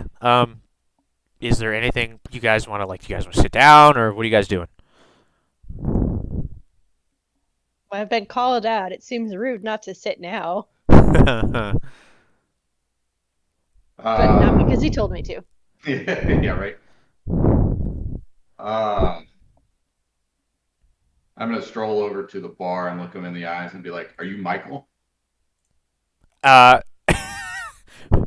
he just like immediate panic on his face, and he's pale. He's like almost ghostly white, and he just goes like white as a sheet.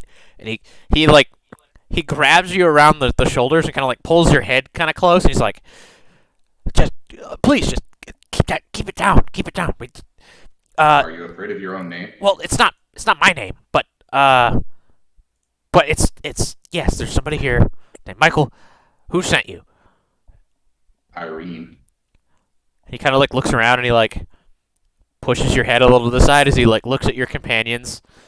And he looks at the patrons in the bar and he kind of like, "Okay, just sit down and just order something.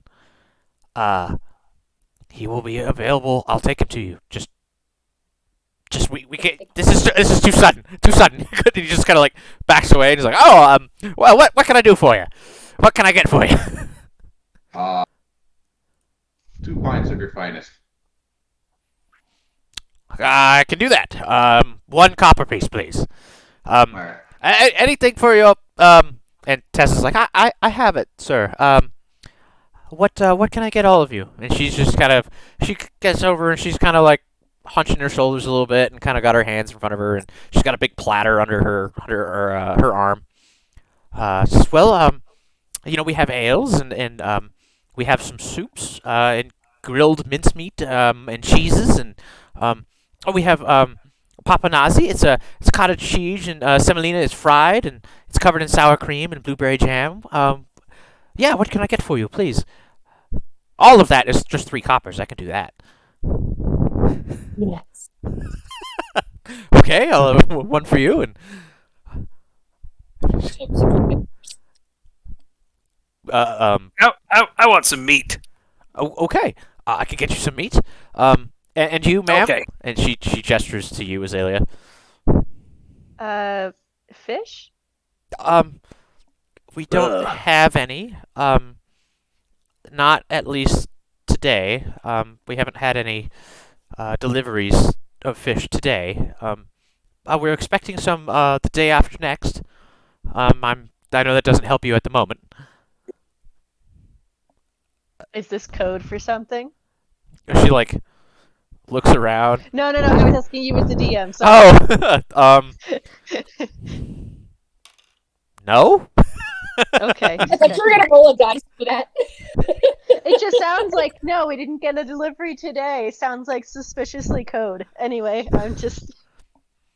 She doesn't fine. give you any reason to be suspicious. She just seems to be a barmaid. So I'll have that blueberry jam thing, whatever. okay. Well, it'll just be a copper then if you're not getting all of the food. Just that. Okay, and it'll be 3 coppers for the meals.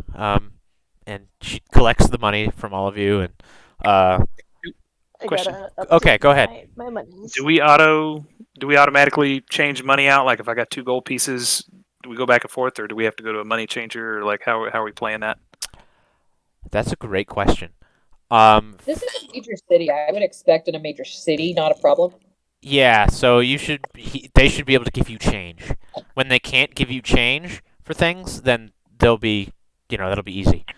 And it's like metric system, right? Copper, silver, gold. Yep. Yeah. Yep. So that's easy enough. Let me just be positive here. Yep. So, 10 coppers per silver, 10 silver per gold, and 100 gold per platinum. Sounds good. Okay. I'm gonna take my 2 pints of whatever he gave me. Yep. And we'll go back and join the group at the table. And then I'll throw the 3 copper. Well, throw it, but I'll give her the 3 copper for the full meal. And then I'll look at Danny and be like, Danny, do you drink? Does a fish drink? Yes. I'm gonna slam a pint in front of him. I don't know what it is. Breathe. Cheers. What are you talking about? That's not how biology works. That's not how any of this works. Danny. Well, just coming from a person who eats fish, that's disgusting. Danny, roll a recall knowledge nature, please. I'm curious. Let's see. Yeah, it's 17.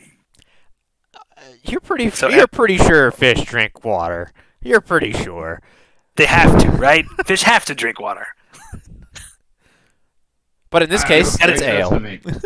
You ever cut into a fish and seen a dry piece of meat? Nope. There's water in it. Maybe they like ale. I hope so.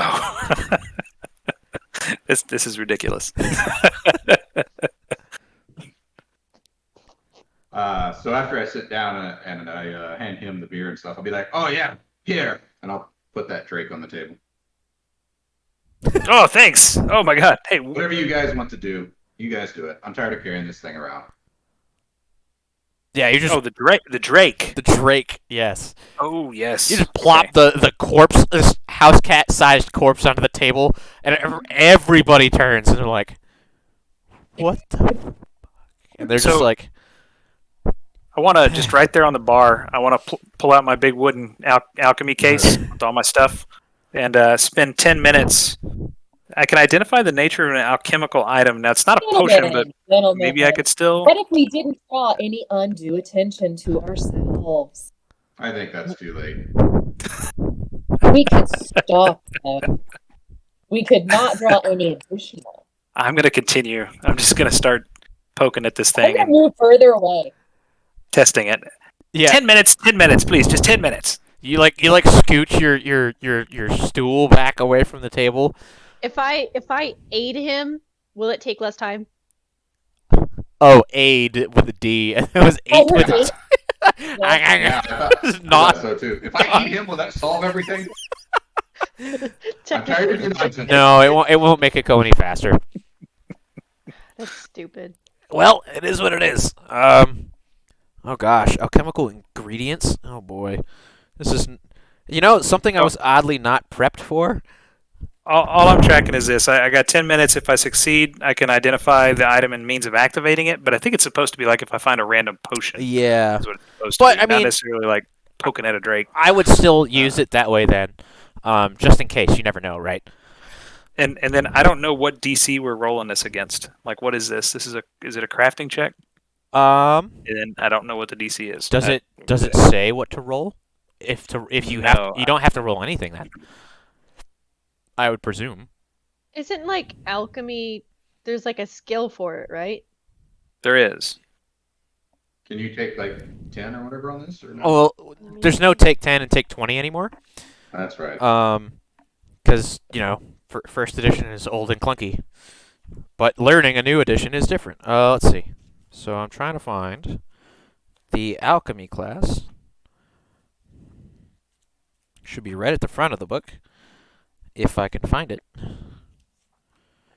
That's a cleric. That's champion. I don't care about that. We'll get there. We'll figure it out. The Barbarians. Alchemist tools give you a +1 item bonus to crafting checks to create alchemical items. That's not. What the hell? That's interesting. I'm sure it's a skill check. Yeah, but what kind? It doesn't say on the. So what skill are you using? Or feat? Feet. Yeah. What specifically are you using to take that 10 minutes? So this is because the requirements to do this is that you have alchemist tools, Uh-huh. and I am trained in specialty crafting alchemy. So I can craft alchemy with just like straight crafting. It's not even class based with reagents. It's like I could spend 2 days crafting a potion if I wanted to. Oh, okay. However long it takes, I don't even know. Because Um, I can make them instantly. I don't need to. Interesting. Let's see. Special blah, blah, blah. Oh boy. Alchemical craft. I have no idea where you what the So, what's it called? I mean, what I'm looking at is page 245. Identify alchemy. Oh, okay. Yeah, it's under the crafting skill. Okay, so yeah, you go ahead and roll just a crafting check for me then. Okay, let's see. yeah. Crafting. My intelligence and my proficiency. You said, Rad, you said crafting or alchemy kit gives you a +1 To create alchemy items. to create alchemy items. I'm just going Yeah. to go with my crafting skill. Cool. It doesn't matter. I just rolled. Total is 10. Okay. Then what I will tell you then is that there's nothing of particular use to you in this creature. Nothing that you would be able to make an explosive out of or a potion. It's Ooh, just. can I try it? Do you also have that skill or craft Yeah. alchemy? Okay, yeah, go ahead. Yeah. Sure. I got a natural 20. Okay. And I think my crafting is plus. Hold on, let me see. You're an alchemist. So you're an No. alchemist then. But I have alchemical crafting. It's a +3, so 23, I think. Holy If I just crap. did the So math. it You believe would that's a be 33. it'd be a 33. 33, my bad. Holy crap. Okay. Is there a The list? answer could still be no. I just wanted to try. No, I know, but alchemical. 13 to crafting. No, No, I she rolled got a a natural 20. Yeah, she got a natural 20, so you get the plus 10. Oh, Dragon, your camera died. Oh my gosh, that sucks. But the yeah, it's a plus 10 on a natural 20 automatically. Okay, so essentially here you have the Does that still happen in PS2? Where yes. So it's still a natural 20 doesn't guarantee a success anymore.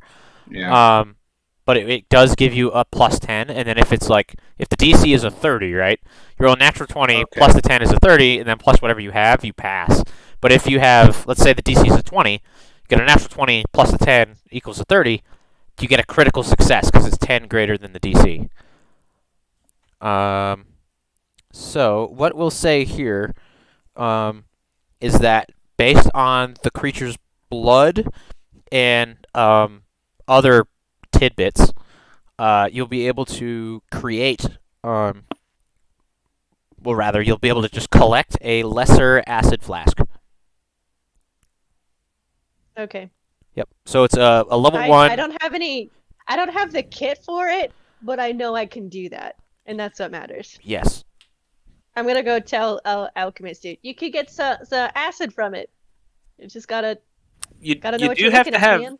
I think you have to have alchemist tools to identify alchemy. You do. Yeah, it's what I it's thought what I it see was on. just they gave you a bonus to it. Well, no, you still have to have it. It's a requirement for that But action. she's free to use my tools for this. As soon as I found out she was trained in alchemy, like I'm super like infatuated, like somebody else. So like I can let her borrow my tools for this one. Another.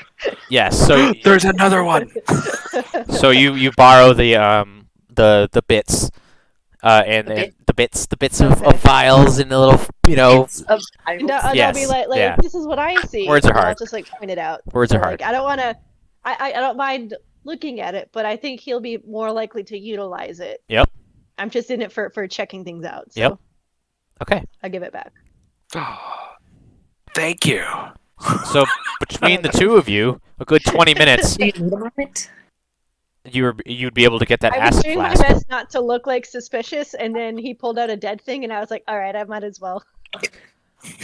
So Cyra, while the two weird alchemy people are fucking around with a corpse inside the building, inside of a pub, they bring their food over nonetheless, and they bring your food over as well, and it's like smells fucking. You haven't eaten in God knows how long, but man, it smells fucking delicious.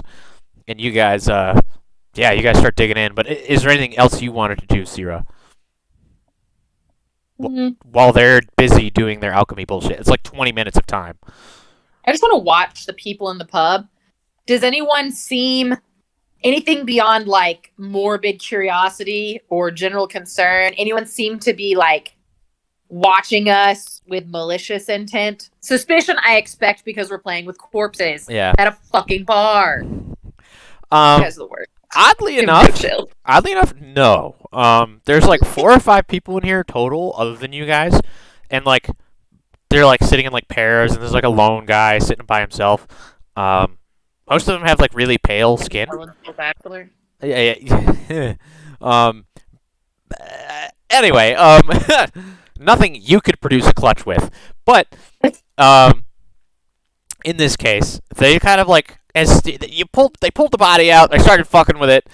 Food got brought over. There's ale, and they're just kind of like they looked at you, kind of weird. You backed away from them. They like pointed. They noted that you were together, and then they're like, they kind of shrugged and went back to their drinks. Like it's I'm gonna reply weird, with a but helpless shrug, concerned. say that again. I'm gonna reply with a helpless shrug, like, I also am confused. I don't know, man. Yeah, and people were like, whatever, and kind of go about their business. But like, nobody's really watching you, other than the bartender. Not with like hostility, but like, fucking Tor went over there and just started asking questions, and so he's like carefully watching all of you, but like not in any malicious way. Like, he's clearly like half-assed cleaning pint glasses at this point, like, staring, and he's like goes from one person to the other, and he stares, and he's like, when somebody like just happens to look in his direction, he'll like, oh, I'm not looking. I'm not looking. Yeah, that sort of thing. Like he's not very good at it, but you know, but yeah, he seems to be like, oh shit, I don't want to be caught looking at people, but at the same time, I want to look at people. I desperately want to look at them. Nobody else comes in. Nobody else leaves. This is, like I said, a 3-story construction, and there's stairs heading upwards. So this is probably also like a tavern. And it sounds like you hear some movement upstairs, like people moving around, but like not like an alarming amount. And it might just be the floors and ceilings creaking. You have no idea.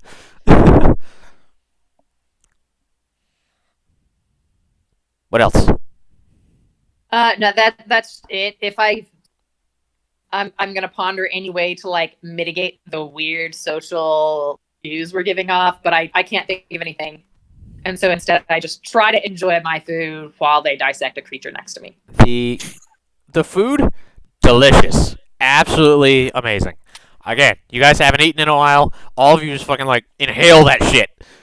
And you drink it all down. You're not even paying attention. Like, Azalea, you're like fucking, you got your hands inside this thing, like inside the drake, and you're like, you pull it apart, and you wipe your hand on your chest, and you like take a drink, and then you like you're at least smart enough, you take a knife, and you like stab the knife into your food and eat it that way, rather than using your grubby ass hands, but like, you're not cleaning your hands in between the knives, so like, the knife hilt is gross, but like, yeah, Danny doesn't give a fuck, he's just eating.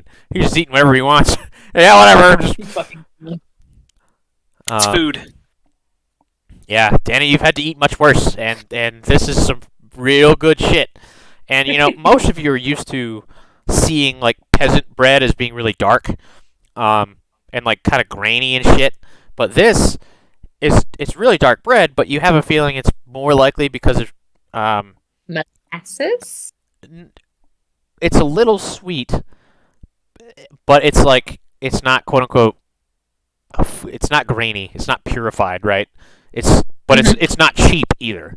Like, this is good shit, Yeah. even for like cheap one copper worth bread. Like, this is really good. Yeah.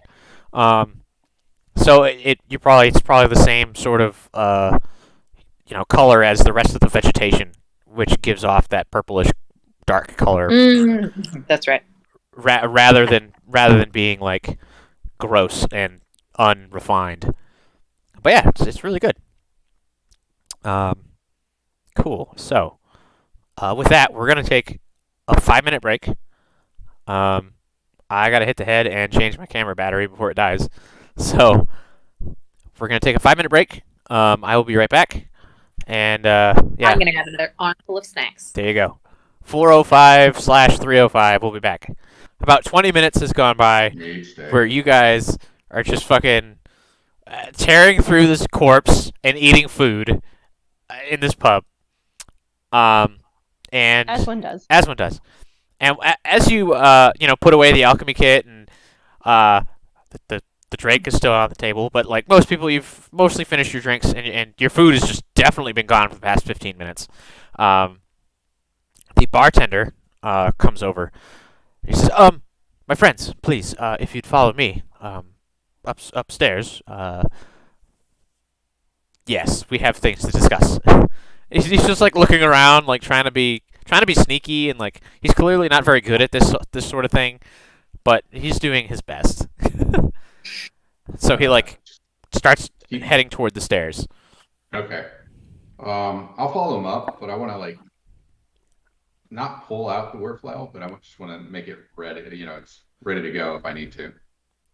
Basically, have my hand on it, ready to pull it out and react.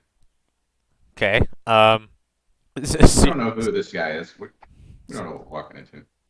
What about the other three? Are you guys following as well? I'm gonna be the last up. I don't want it to look super suspicious. A bartender's gonna come over, then all of us get up. Sus. I did not want to be the last person, so this is great. Danny, what are you doing? You following? I am. I'll follow up. I guess third? Okay. Second. Second. All right, we second. cool. So, you guys head up the stairs, and yeah, you head up to the second floor, and then you come around. You head up to the third floor, up to the top, and you head over to like the back of the third floor. So you head over to the back of the building, and there's like one room kind of on the edge of the hallway, and the bartender he knocks, and a peephole slides open rather than just a small hole. It's like the bar, and you see two eyes looking over you, and they kind of for Michael, friend. And the bartender steps aside and gestures to all of you to kind of like get within sight of the door at least. And there's a minute or so of silence as like he's just kind of staring at all of you. It's starting to get uncomfortable, and then the peephole closes, and the bartender he smiles and he nods, and then he just turns around and heads back down the hallway. As you guys hear ka-chunk, ka-chunk, ka-chunk, ka-chunk, ka-chunk, ka-chunk, ka-chunk, and a bunch of rattling as 5, 6, 7 locks and chains are undone. It takes another entire minute for the door to swing inward. It's a spacious, well-lit room is revealed to you. There's chairs. There's a long central table. There's actually a couple of cork boards up on the walls. There's a few empty wine bottles and like bowls and plates. And there's a bedroll in a corner by there's a bedroll in the corner by a burning wood stove. And come in quickly. You just kind of like just. Bedroll. Does this guy sleep here? It kind of looks like it. It's also, to be clear, this is like an inn, but like most inns have beds. This place clearly like the bed has been removed and replaced with like tables, and this is like a big meeting room. Is almost what it looks like, but converted from like a larger inn tavern room. There's no windows. To take note, and the wood stove is just like it's a metal, like a cast iron stove, and it's got a small chimney heading out through the ceiling. But yeah, other than that, like the door is like very heavy, very thick wooden door. And yeah, it's got all those stupid locks on it. But yeah, do you guys go into the room? I'd like to just kind of stick my head in and look and see if there's anything that looks threatening. Roll a perception check for me, Tor. Ooh, that's good. 22. You appear to be the most threatening thing in this building, probably. At least according to you, anyway. That's right. No, there's no other people in there. And the guy that was at the door is probably behind the door, and it's. I mean, if he were to like slam the door on you, it would probably do a good bit of damage. It's a really heavy door, but like, there's no obvious traps. There's nobody like waiting to stab you or drop on you from the ceiling or anything like that. So, seems safe enough. What's up, Azalea? All right. If and I don't think we're going to get into a fight, but this is just a hypothetical for you. Okay. If I were to stick my sword into the stove and let it sit there, could I add flaming damage to my weapon? If you also put some sort of ignition agent on it, sure. I'm sticking in a fire. It doesn't. Yeah, it'll just be hot. It's hot. It'll just be hot. Have you seen what happens when something is touched by a hot thing? Yep. Sometimes it explodes. I mean, yeah, but What hopefully if the not your person rapier. is the explosive? You mean an ignition agent explodes? Yeah, Oh. it's fine. Oh, weird dragon or demon. So, it's fine. Anyway. Just curious. It's fine. I just wanted to see how it would play out. I'll be fine. I'll go in, I guess. I'll just keep my hood up and I'll be in the corner, looking all rogue. Aragorn. Yep. Mm-hmm. Okay, so Azalea and Tor Alright, go in. righty. Do I notice anything unusual about this room, or is it just the same as all the other rooms as far as the entryway and where it's placed in the building? I mean, you haven't seen any of the other tavern or like inn rooms other than just the main pub. Yeah, the door is really fucking thick, and there's a ton of locks on it, and there's no windows. It's weird, but like, other than that, though, it doesn't seem any different than a normal room beyond the excessive furniture and corkboards. The whole thing's just weird. Sweet. I'll go in the room as well. Cyra? Don't want to be left behind. Yeah. Okay. The only thing worse than these people is no one. So yeah, you guys step into the room, and the door. This dude pushes the door closed, and he starts just doing all the locks. He's completely got his back turned to you, like he's not at all looking at you guys. He's just like, you see like there's a slide, and there's like a bunch of heavy iron locks, and this dude's got like a big ass ring of keys on his was on his hip, and he has it like in one of his hands as he's trying to like make sure nobody steals it off of him, but he's still trying to do his work with his hands. Yeah. Go ahead. Looking at like his style of clothes, the style of maps, any of the furniture or his personal effects. Can I learn anything about this dude or where he's from? Okay, give me just a moment. So the man before you, as he finishes locking the door and turning around, appears to be a very tired-looking farmer. He has a long, scraggly gray. Yeah. Hanzo's dead. A long, scraggly gray beard, a long nose, deep-set brown eyes. He's got like thinning gray hair beneath this like really floppy, tawny hat. And is wearing loose-fitting beige trousers and a leather jerkin over what once was a nice red shirt. Now it's kind of got like patches and holes and whatnot. And he just kind of like gestures for all of you to sit. So you could attempt a, I guess, recall knowledge society check, just to kind of compare it to other people you've seen on the street, or just in your lifetime as well. 18. Dude looks like a farmer. He's got like, he's like an older gentleman, but he's got like really calloused hands from what you can see. Like he's clearly working with his hands, and like, he's abnormally pale for a farmer. But then you realize the sun isn't out. And Dragon, stop breathing. Oh, sorry. It's not breath. It's my bad. I need to change something. So he it's like you would guess that normally he'd be really like tan because he'd be out in the sun, but these farmers don't ever get the sun as far as you can tell, and as far as rumors have told you, the sun never comes out, so it makes sense. But he's at least got some wind. Like it looks like an older guy, but not like abnormal. Other farmers, at least in this area, you've never seen any other than the people on the street. They seem similar, like a kind of a staple of the dress here. Most men will wear trousers, and then like a shirt, and then either a vest or like a jerkin. So like a small, like almost like a coat, like sleeveless. And then the women will wear like dresses and then a vest as well. And they can be, you would guess, they could be very like ornamented or lots of designs in them and stuff like that. But like most quote unquote poor people, as far as you would know them, just a red shirt and pants. That sounds about right to you. He's probably from here too. So whether you won't be able to tell what city or town he's from, but none of that is what I expected. I am fascinated. There you go. A lot of information.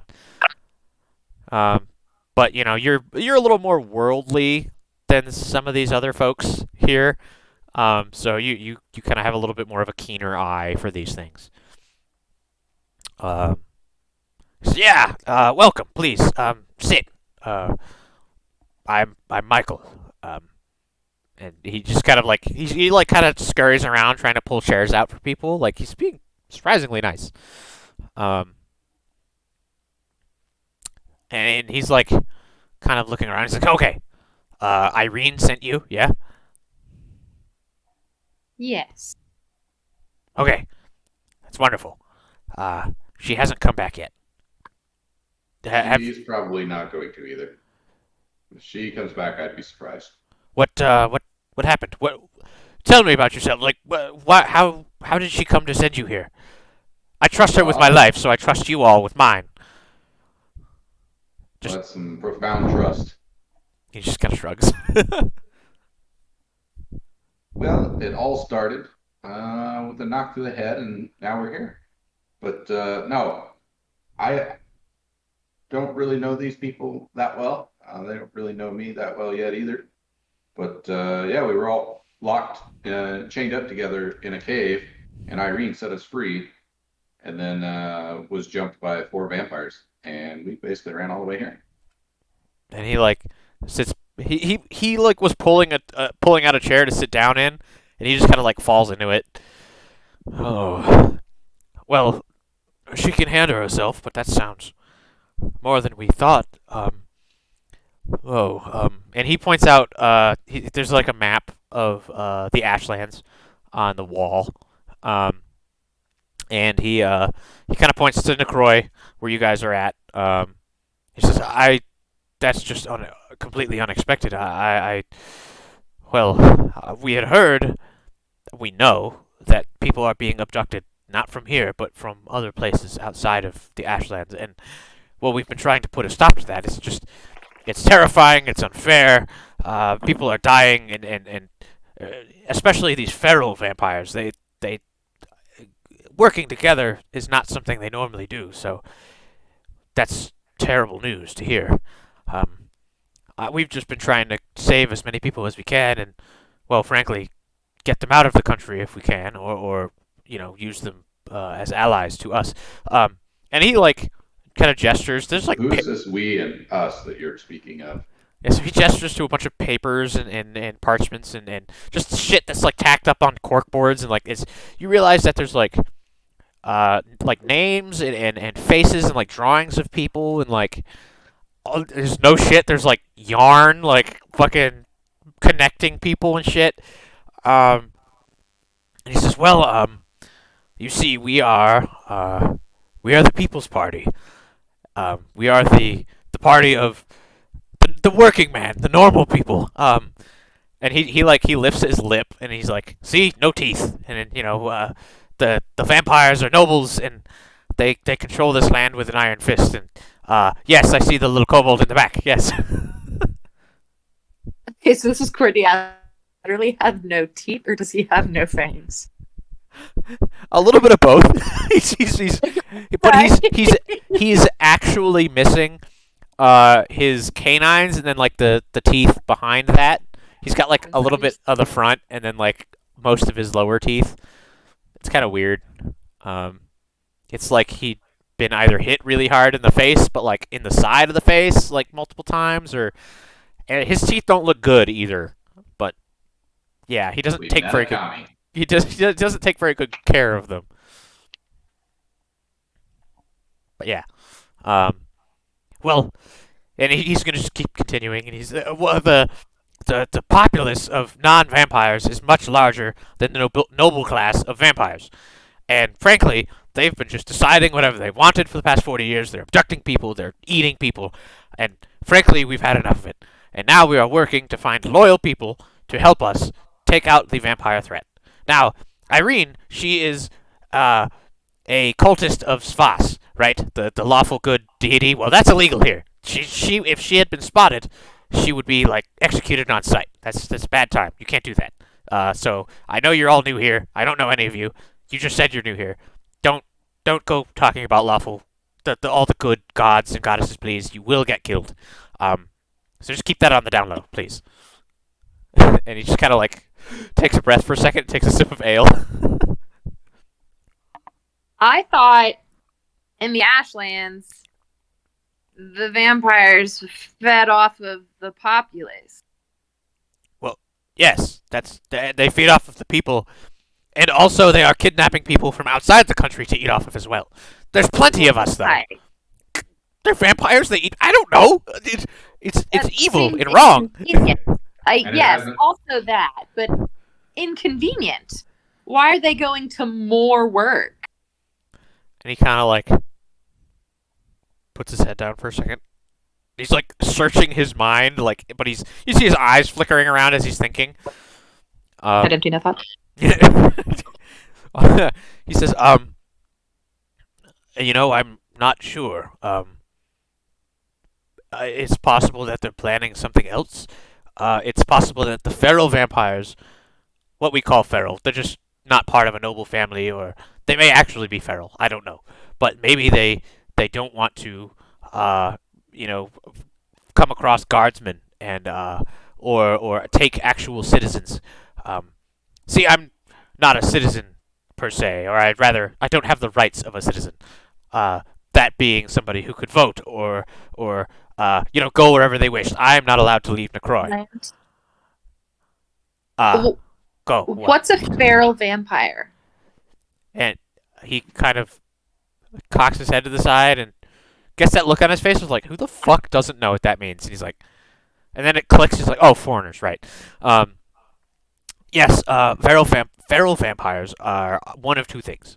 They could be almost animals at this point, right? Somebody who has gone so insane that all they do is eat. They eat and sleep and mate, and then they eat and sleep and so on and so forth.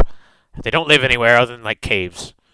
Whereas it's also possible, as in what the nobles call feral vampires, are vampires that aren't part of a noble family.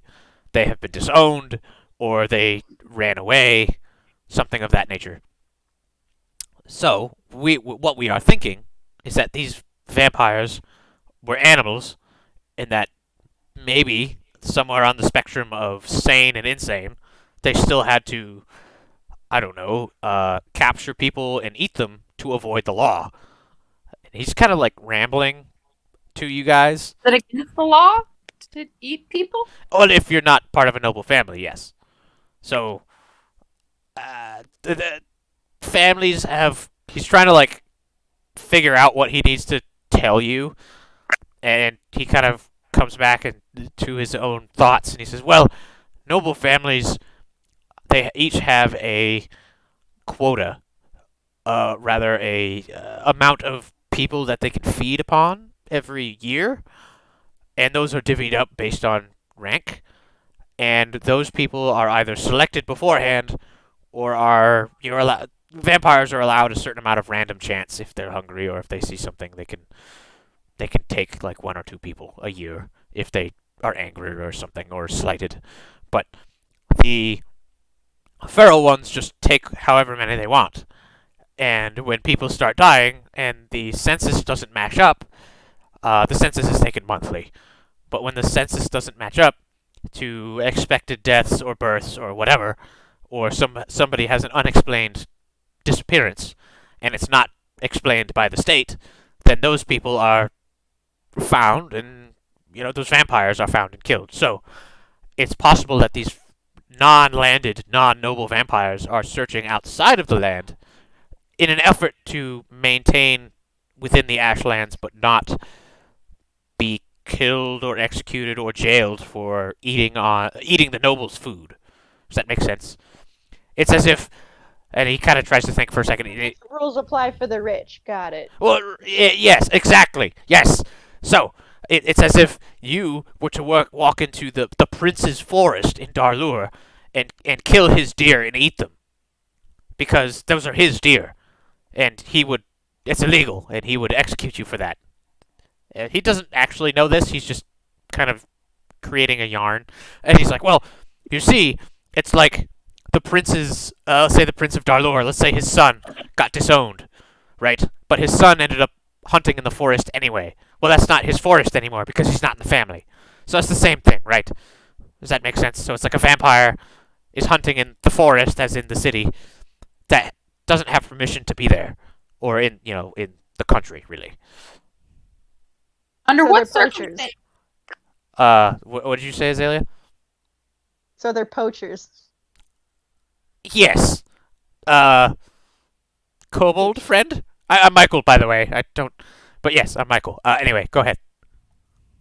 Why might a noble family disown a member? He I don't know. Seems Why like would I know? Anything from murder to a petty slight to thievery or conspiring to overthrow the crown. I don't know. No vampires work with us anyway. Should we consider these vampires to be extra bad or slightly less bad? Yes. Then he yes. They they are more likely to just pull you off of the street and eat you. However, So more bad. Extra bad. the nobility is more likely to take landed people or homed people than they are to take random travelers that don't have papers or a badge. However, if you are found to be trespassing in the country, which I presume you are, not of your own will, of course, I understand that, but if they find you and they catch you doing something even slightly illegal, then if you don't show up on the census or as being taken in by a specific family, then you will probably die. So, we need to get you either some form of citizenship, which I don't think you want, because that would just be staying here, or some sort of visitor's badge or the protection of a noble family. Now, not all of the noble families are bad.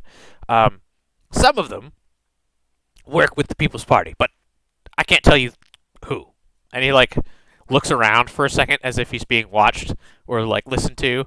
This dude is he's old. He sounds a little bit crazy, but most of it kind of makes sense to you guys. He's trying to be careful.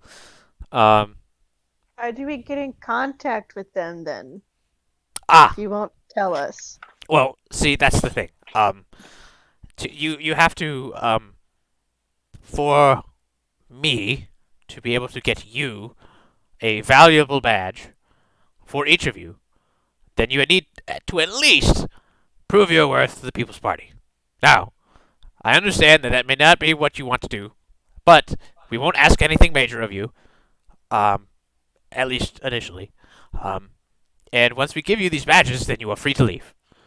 But just one or two things, and frankly, I want to wait for Irene to get back, if she gets back. I hope she gets back. Blood Queen, save us, if she doesn't. But, yes. You seem confident. She always was that type. She was always very confident.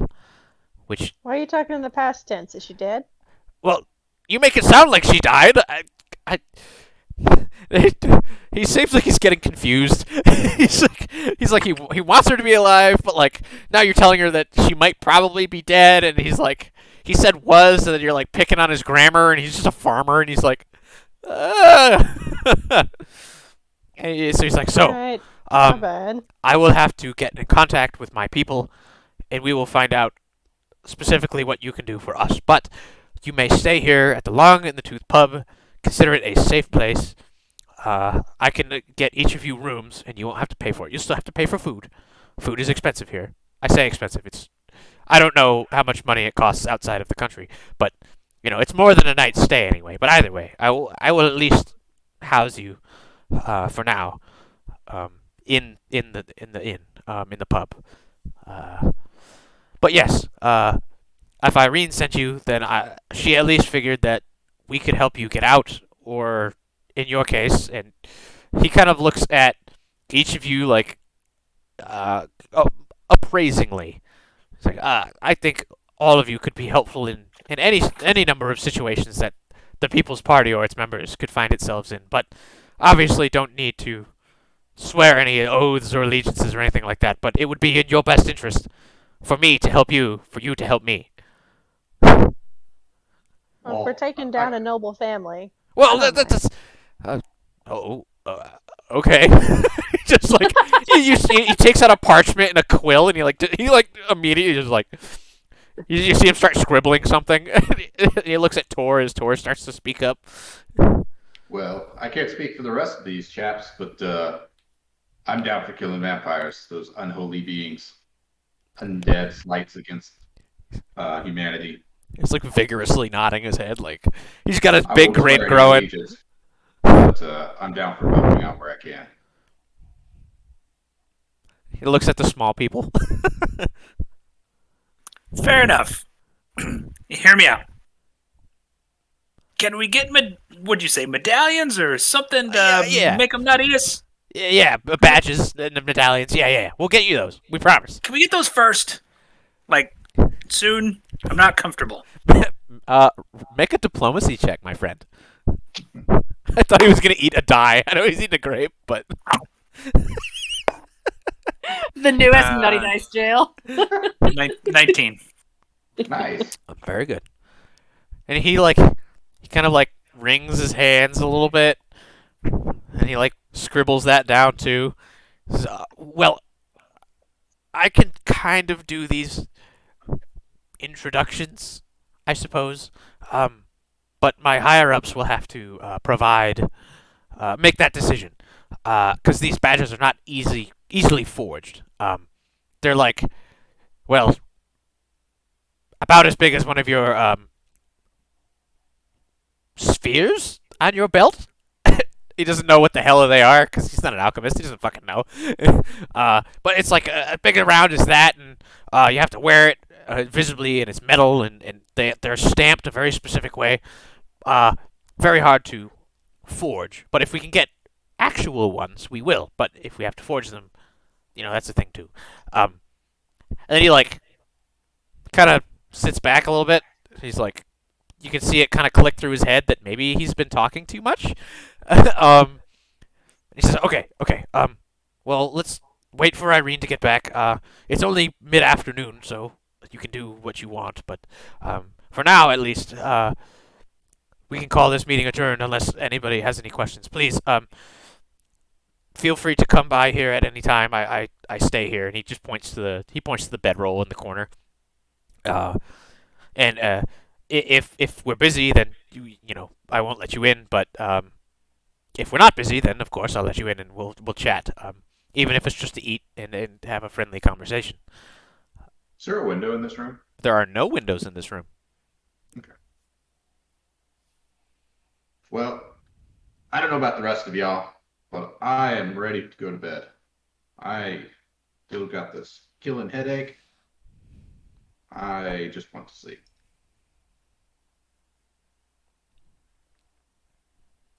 And Yeah, I need to I'm, get my health back. Yeah, I'm pretty tired as well. Cyra, do you have any thoughts? Nope. Okay. And he says, okay. Nothing between the ears. If you go back downstairs, Theodore will get you your rooms. He'll give you your keys. And he turns his back to you and he starts like unlocking all the chains and shit on the door and ka-chunk, ka-chunk, ka-chunk, and it takes him a good minute. And he like slowly swings the door open and says, "It was Can I have your names before you leave?" It like just occurs to him as you guys are like walking out the door. I'll bow with a flourish and tell him I'm Cyra Sunblessed. I'm Michael. And he like looks to the next person, like he looks to you, Tor. I'll mimic her little flourish bow thing and be like, I am Torgolf Bagon. You can call me Tor for short. I'm Michael. He goes to Azalea. You could call me Azalea. I'm Michael. It's very nice to meet you. Yeah, of course, finally, Danny. He kind of looks down at you, like not used to dealing with short folk. No. Danny, obliged. Michael, just obliged. And he kind of like ushers you all out the door. Just kind of like, ka-chunk. And he just starts. You hear him locking all the locks again. Oh, I was gonna ask him a question before I went down, but I was gonna wait for everybody else to leave. You could probably knock on the door. Okay. So I guess you guys all headed down the stairs, or what? Yeah. I want to wander around this building, the inside of this building. Okay. Danny, where are you going? I'm gonna I'm looking around the halls. I don't really know. Okay. Danny doesn't really know what to do. He's following the group. And Tor, you said you're making your way downstairs. Walking fast. Yeah. Okay. Yes. Cool. Okay. So, I will roll perception checks for those that are just kind of looking around. Okay. So at least the third story of this building is just one straight hallway, and like there's stairs, kind of at the quote unquote front of this hall, which is actually the back of the building, It's just one long rectangle building, and there's like rooms on each side of the hall, and then there's one at the end which had Michael there. But yeah, there's nothing else particular there. That's yeah, it'd be pretty boring otherwise. Like it just seems just like a pub, an inn. There's nothing too particular here. It's just a book. It's just a book. The Elder Scrolls. Okay. Yeah, my plan is just to walk up to Theodore and get my room Okay. and go to sleep for the rest of the day. Okay. We know what Azalea wants to do. Cyra, I mean, do you want to check out the second story as well? Yeah, I do. I want to, and I'm just like curious and intrigued at this point. I want to see if there's like anything that seems like a hidden passage or anything that seems interesting. Oh, okay. I will roll a Ooh. different perception check for Anything that. nefarious? Yes. Defnef. Definitely. Um, so, yeah. So as Tor heads down the stairs, Cyra, you break off, and again, it's just another long hallway. There doesn't appear to be any you're like knocking on wood panels and like checking at the doors and like feeling for seams in the walls and shit, and nah, it doesn't seem to be anything of particular interest. But what does it taste like? Because we know that's what Sluggerwood did. That's Useless. a good It's point. attracted. It's all wood and plaster. It's not great. But yeah, there doesn't appear to be any. Hi,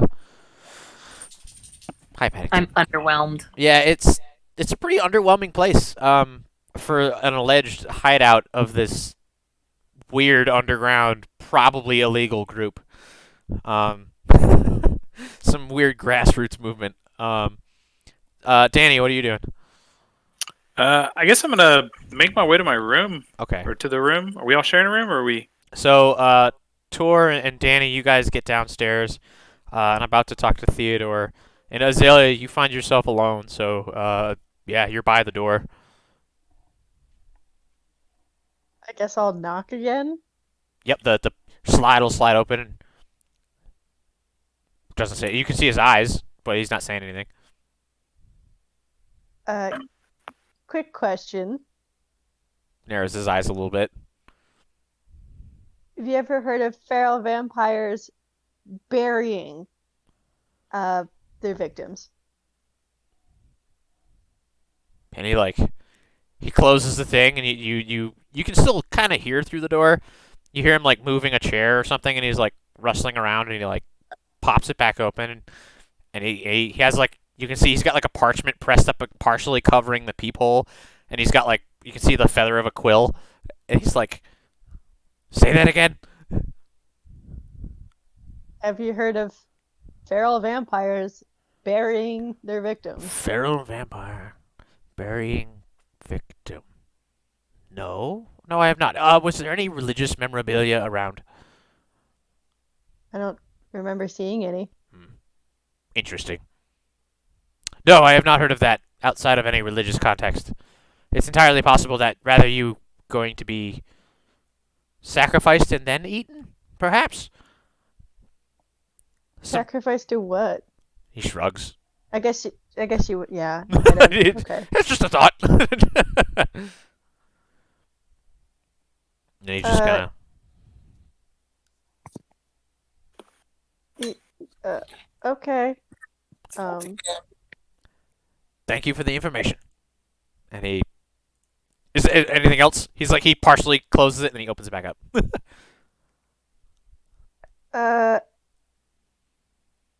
No, we were chained. Hands and feet were chained. I don't know if that means anything to you either, but we were specifically bound He like scribbles something on the parchment. and like half buried. Okay, I just didn't know if you'd heard of that. I'm gonna walk away. I never talked to you. And he closes the peephole, and you don't hear anything else from that room.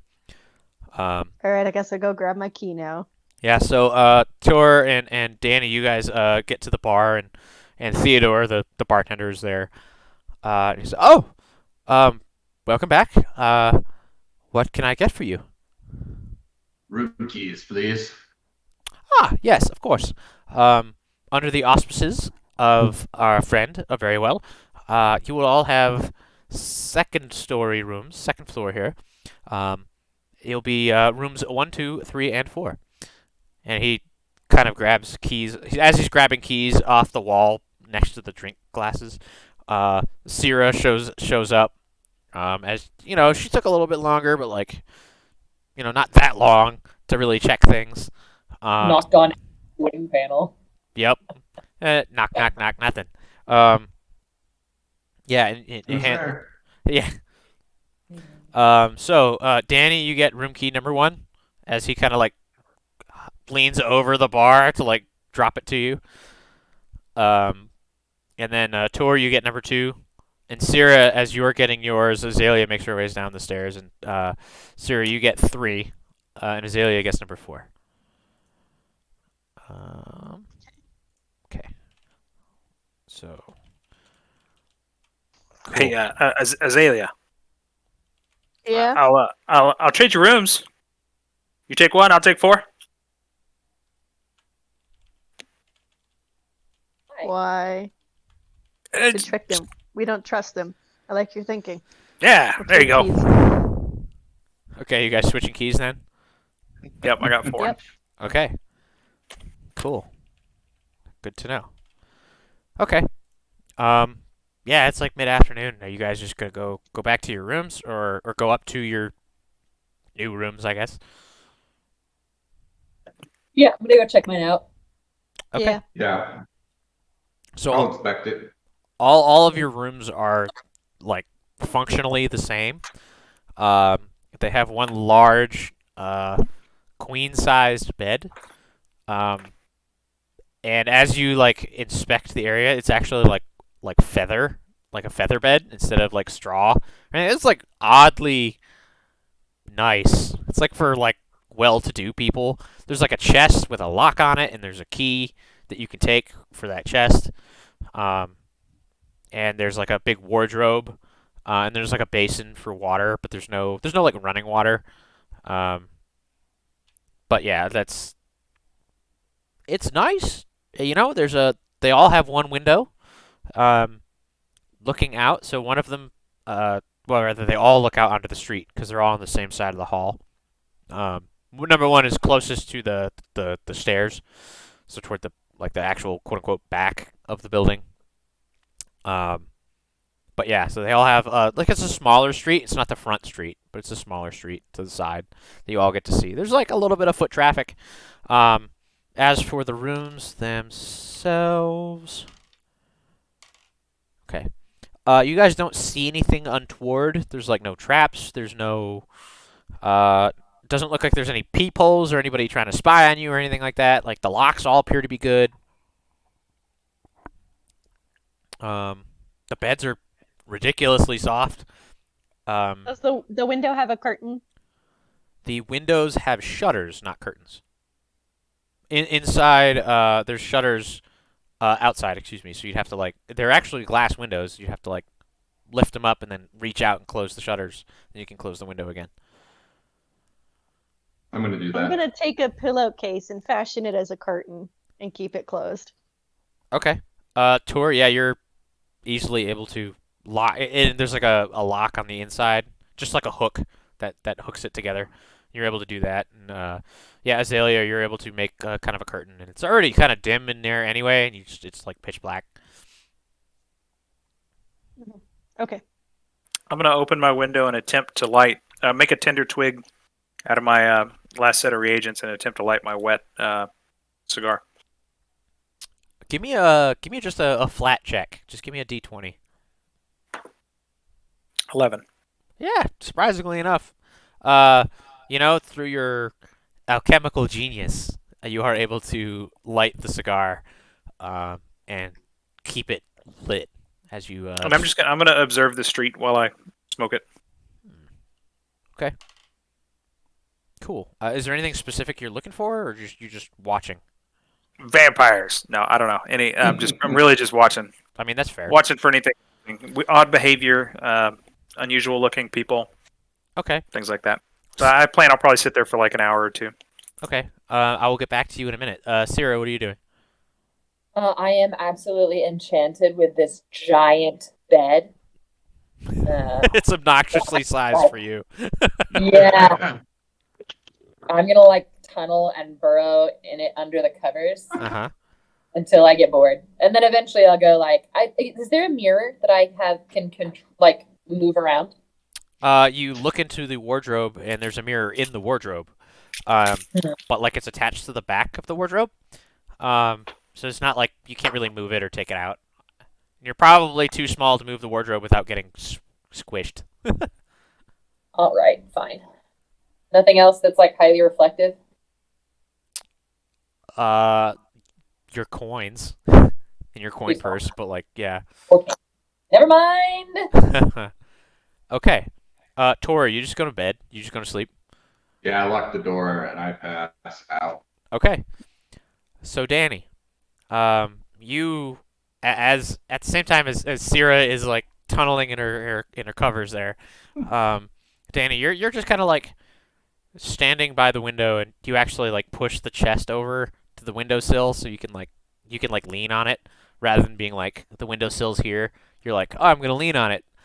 Um, and you just kind of watch the street below, and after about 15, 20 minutes or so, you see um, the gentleman that Azalea talked to, the cart with the potatoes or potato things, tubers, whatever.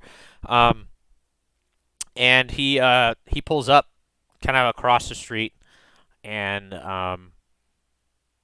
there's some foot traffic, and like he just kind of sits there, and it's about what you would consider supper time, and like a couple of people walk up to him and exchange coins with him, and he hands out like these potatoes. He's just like giving them potatoes. Um, and there's like you see like a child come by, and he just kind of gives one to him, and like he runs on his way. And then you see a pair of what appear to be guardsmen. These are the first guards that you've seen. They're wearing like some sort of like almost like a plate mail is what it looks like. Very expensive. Um, and it's kind of like a silvery color. It's very ornate. There's like a golden, like a red gold inlay of a rose on the chest. They're also wearing black capes, and the capes have a diamond, like a green diamond, kind of set in the middle, and then a red rose in that diamond as well. Um, and they come over to this guy selling his potatoes, and you can't really hear what's going on because there's a lot of city noise. Um, but the exchange, from as best you can tell from human facial expressions, not something you're super familiar with yet. But they seem to be amicable. The guards exchange coins with this guy and grab some potatoes and like walk off. They don't. There's no negative interaction. It seemed all positive. They even shook hands at the end of the interaction. Like, thank you. Okay, great. Thanks for the business. Move on. You know. Who doesn't love a good potato? That's right. And actually, one of the guardsmen, you see his nose twitch, and he looks up at the balcony towards you, and you know you're sitting there smoking your cigar, and he just like waves at you and keeps walking, and he like And jabs his buddy and he kind of points at you, and the other guy like waves at you. I'm gonna like slink down, like wave a little, and try to like get under the edge of the the window. Yeah. Okay. So, yeah, not interested. Do you like pop back up after a couple minutes, or like? Yeah, I mean, I'm gonna watch as soon as they walk away. I'll come back up, but that's because we don't have these symbols yet, and they're guards. Yeah. I don't like. It's like they took note of us. I don't note of me. No, they took note of they took note Yeah, of you. exactly. In your room, so that's good. Yeah. There you go. But yeah, And you know, over time, the potato man moves on, and you like just seems to be the focal point of your attention because you're like, oh, I saw that guy earlier. He was nice to us anyway. And you like, you look down the street one way and you look down the street the other way. And it just seems like the general flow of traffic at this time of day is like heading toward a different area of town. Like out of this commercial sector, unless they're going into the pub, which you see some foot traffic coming in, but nobody of any real particular note. And you see the another pair of guardsmen just kind of like at the end of the long street that you guys initially came down, and they're walking by, and they seem to like waving at people, and there's a different group of kids. They're playing like catch with a ball in the street, and like one of them like throws it to the guard, and the guard like takes it, and he like kind of holds it up, and he like just kind of gently lobs it back at the kids as they go about their rounds. And you note that these guards are all extremely pale. Like that farmer Michael was pale because like there's no sunlight. They're like unnaturally pale. So, take from that as you will, but like it doesn't seem like there's any crime, or at least, that as far as you could tell, like there's no sewage in the streets. It doesn't stink. It's, Carthos had a lot of money in that city, and some areas were much nicer than others. And you're aware of the disparity of, very rich and very poor, and this seems to be like would normally be like a poorer neighborhood, like seems fairly well off. And even like the peasant farmers seem to be fairly well off. And it's all very strange to you, but it's what you can at least see from your hour and change of looking at the people. With that, I'm gonna draw my shutters, shut my window, and I'm done watching out there. What time is it now? Probably around supper time, a little bit later. It's really hard to tell because there's no sun, and you never really had to worry about time where you came from. Yeah. But now That's it's fair. like you had the sun in Carthos and on the road, and now it's like it's dark out. There's clouds, and they're really heavy clouds, and you can't see through them. So I'm gonna go back down the hall to room 1 and knock on the door. Azalea. Is there like a peephole or something I can see who's at my door? There is to look out. Okay. I made it I'm very gonna clear check that you it. didn't find anything looking in. Okay. I'm gonna take a look first. Pretty short. All right. And I'm gonna do like the crack open the door 2 inches. What? Hey, so I was thinking maybe switching room keys wasn't a good idea. Maybe we should switch back. I'm gonna close the door.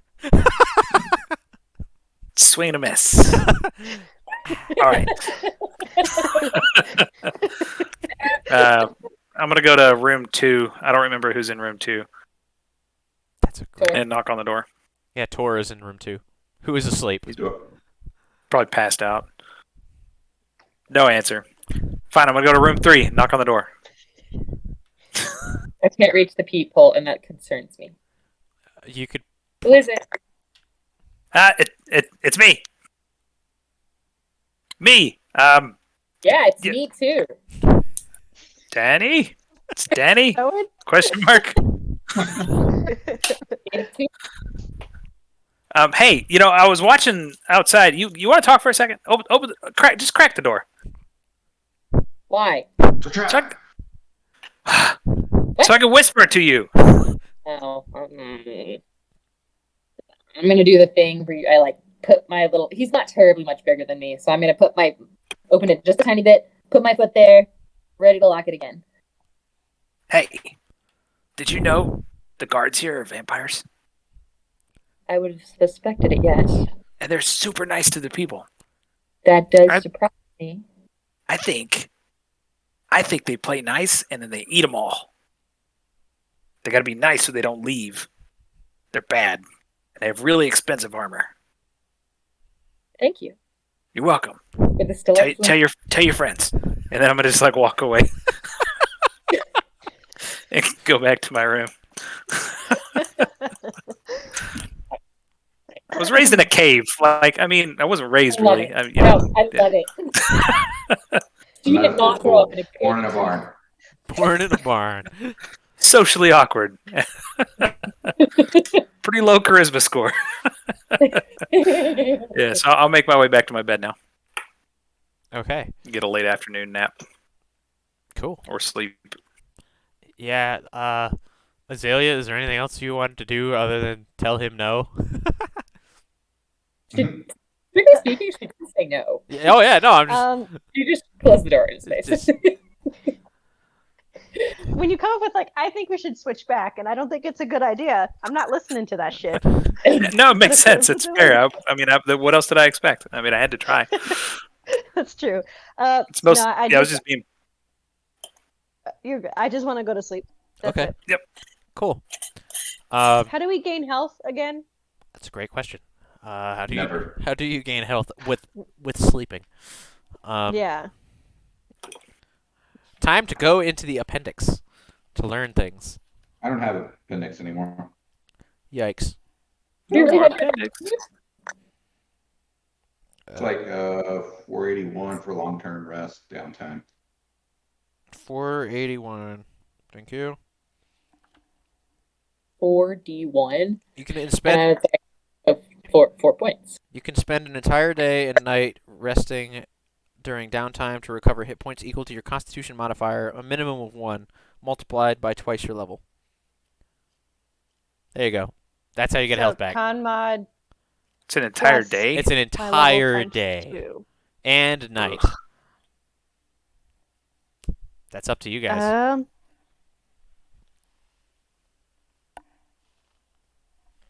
So con 2 plus. I only Thanks. gain back 4. Times? So It's Your con modifier times your level. Yep. So 2. You get 2 points.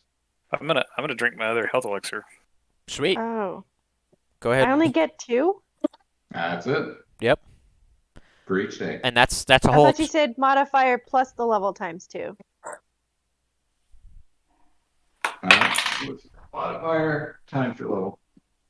Oh, Yeah, I think I read it wrong. that's bad. That's not great. Cool. Once every 24 hours, you can take a period of rest, typically 8 hours, after which hit points equal to your Constitution modifier times your level. And then in parentheses, it says a minimum of 1. So if your con modifier was 0, you'd still be able to get No, it's 2, which is not great still. Oh, interesting. Yeah. Okay, cool. If you take a long-term rest, which is it's a 24-hour period Yeah. of doing nothing, that's your hit points equal to your Constitution modifier multiplied by twice your level.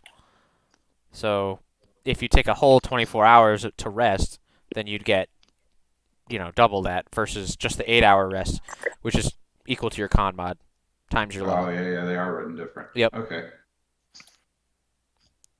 So there you go. It's slightly different. Hmm. So, do you guys just want to get an 8-hour or more rest, or you guys want to do a full 24-hour rest? I'm good with just 8. I'm not going to do full 24, but yeah, I'm basically out until the next morning. Okay. So 16 hours or whatever. If Azalea wants someone to hang out with her so that she's not alone while resting, I will hang out with her so that she can have a full 24 hours and isn't alone.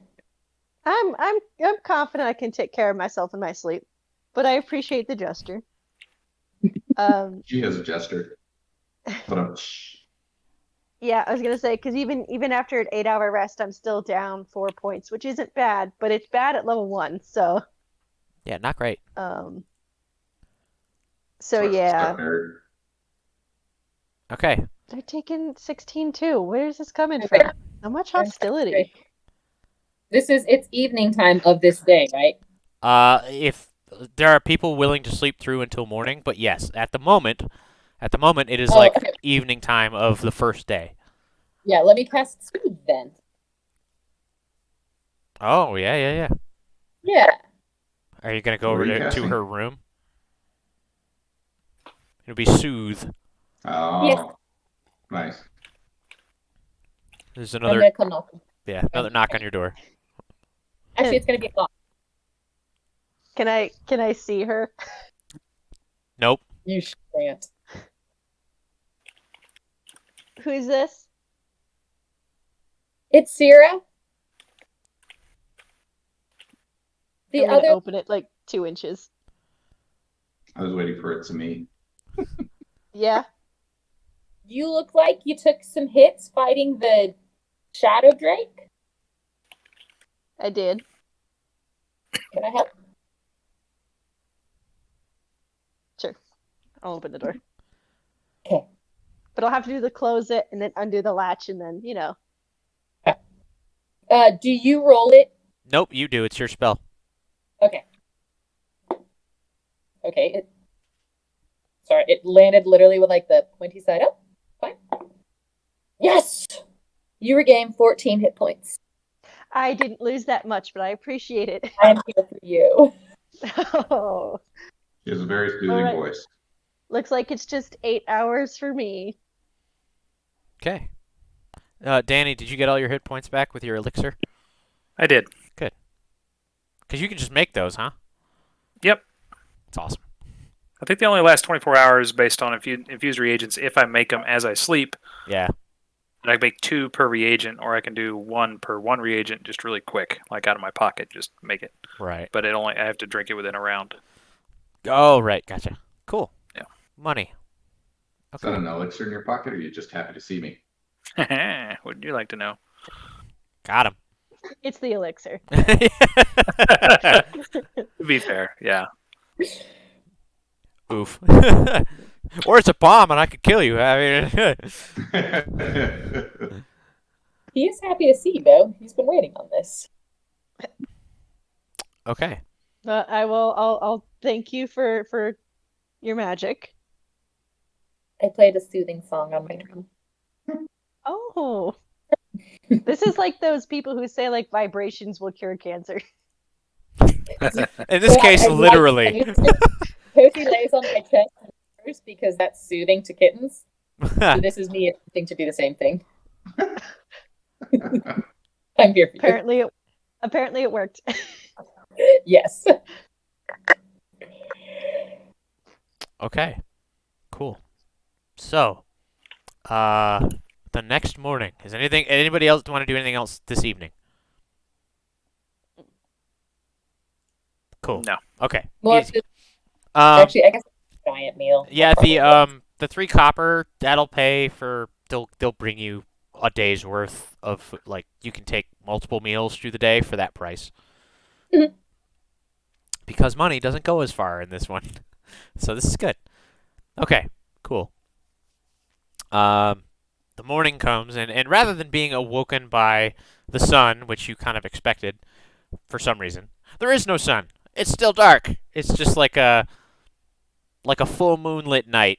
It's bright enough to see when your eyes get adjusted to it. And for those with dark vision, it's close enough. So you're not awoken by the sun or really by the sounds of the city. You're awoken by a very loud bell. It just boom, boom, boom. Oh, Big Ben. Got And it. it kind of like echoes throughout the city. And this seems to be like as you kind of wake up, start from your beds here, you hear other people moving around and getting. It seems like this is like the morning, like, hey, everybody, get the fuck up. This is the get up bell. Yeah. Is there anything you guys wanted to do as soon as you got up? Any preparations you'd like to make?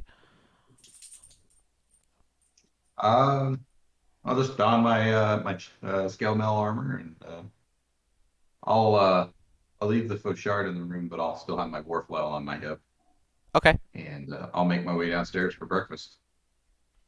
Okay. Cool. How about Cyra? You're just gonna play your drums and do your spell thing that you have to do for an hour. Okay. A little cuckoo dance. Yep. Azalea, how about you? I'm gonna wait an hour, so all the people who are in here are hopefully gonna eat breakfast and move out. Okay. I'm gonna Give try to. give people time. Go on, sorry. Oh, sorry. Yeah, I was gonna try to catch you guys before you went downstairs. Like, come out of the hallway and catch folks, and give each of you. And I understand one of us is playing music right now, but give you each one elixir of life. So Very nice. here, take this. Take this. It's only good for today, but take it. Okay, thank you. Okay. So basically, it'll heal 1d6 and then gives you some sort of bonus against poison for 10 minutes after you drink it. Poison and something else. I got to read about it, but 1d6 healing is really what it does. So any potions that dragon produces and gives to people, when you drink those potions or whatever, dragon can do the rolls for you. Yeah. So your life is in his hands. Good luck. Oh no! Cool. Okay. As for as you guys kind of finish your prep and an hour passes, you hear boom, boom, just 2 bell tolls. As you guys head down for breakfast. Did we go from 3 tolls to 2 tolls? As a matter of fact, you did. Do I know why? There is no particular reason that you can think of other than this country is weird. Something is wrong with this place, and you don't know what it is other than a lot of things. Aliens. Alright, I'm gonna go downstairs and ask Fedor. Okay, so you all make your way downstairs, and Danny gives you your elixirs. You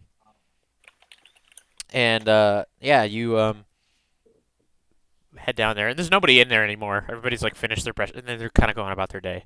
And you see the barmaid and the bartender they're just kind of hanging out, and they see you and they're like, oh, good morning, my friends. Please, what can I get you breakfast? Yes, please. Tessa, please, if you would. Yes, of course. And she there's a small kitchen back there, and it doesn't take very long. Do you guys like sit down at the table or at a bar or what? I sit down at the first empty table I see. I'll join. Okay. Yeah, you all 4 sit down there, and Tessa's quick to, bring out, a nice platter of breads and minced meat rolls, and there's also those wonderful desserts. They're called papanazi, and then this soup, beef tripe soup. And she 3 copper pieces each, please. Slide mine over. Yeah, I'm so sorry. Someone's knocking at my door. Do the thing. You're not allowed to have visitors. Yeah, so you guys take some time to eat and relax. At least it's only Theodore, and you don't see Michael at all. There's some windows, and you guys can see just movement out on the streets, but not like what you would expect a city full of workers. It's not like busy. There's just some people passing, and they're all heading, it looks like, into the center of the city.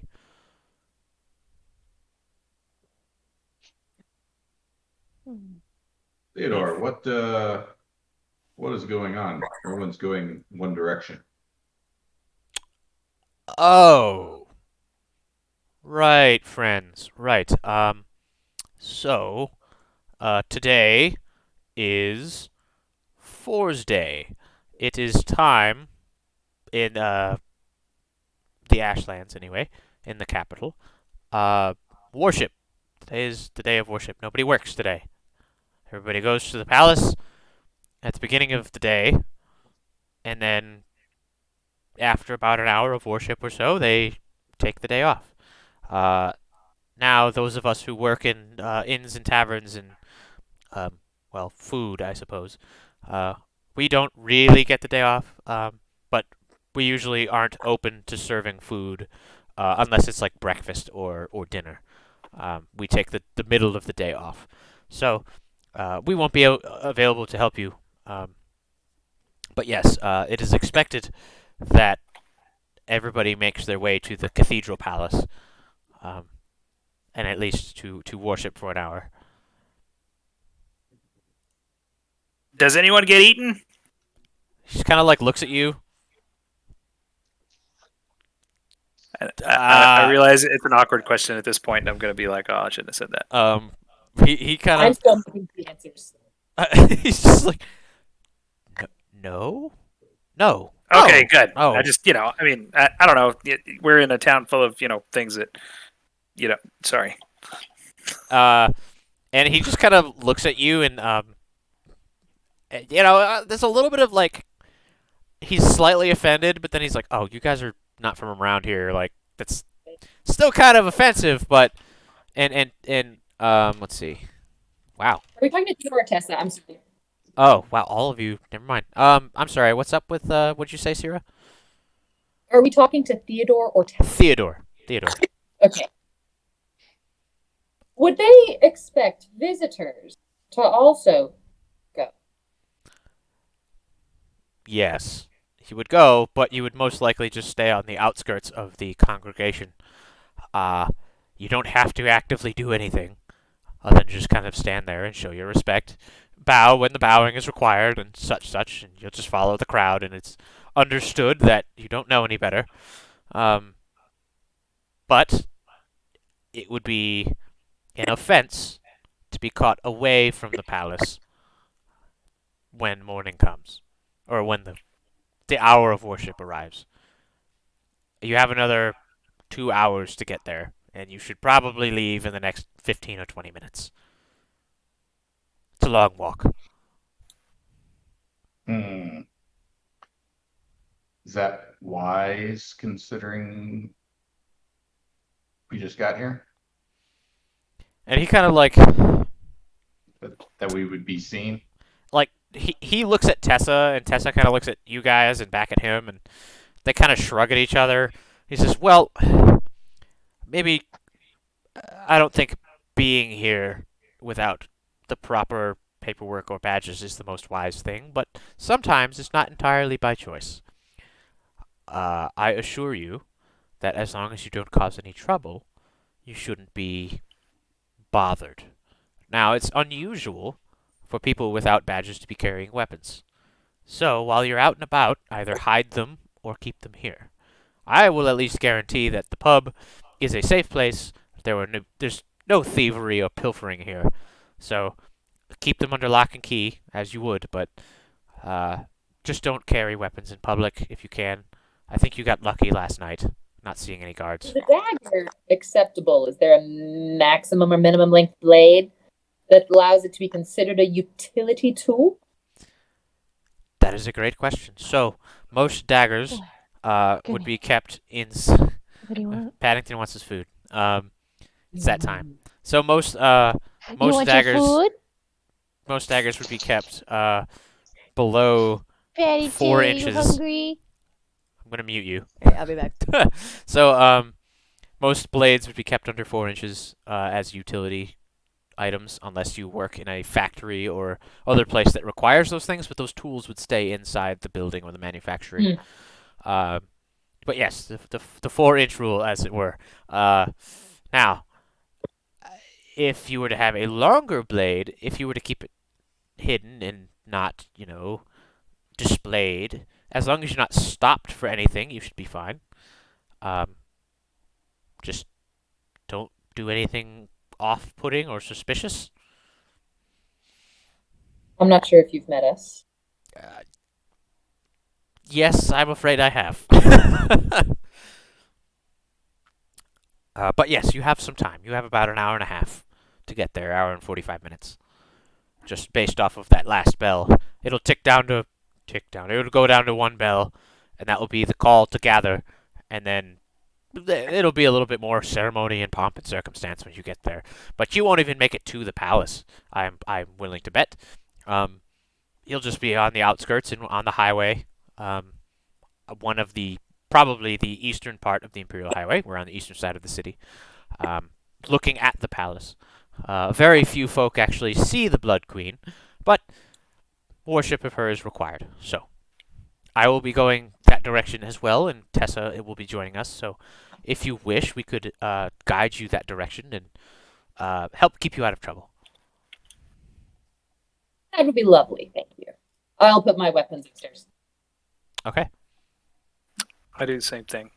Okay. But I'll keep my potions and my caltrops. Yeah. Weapons is super vague.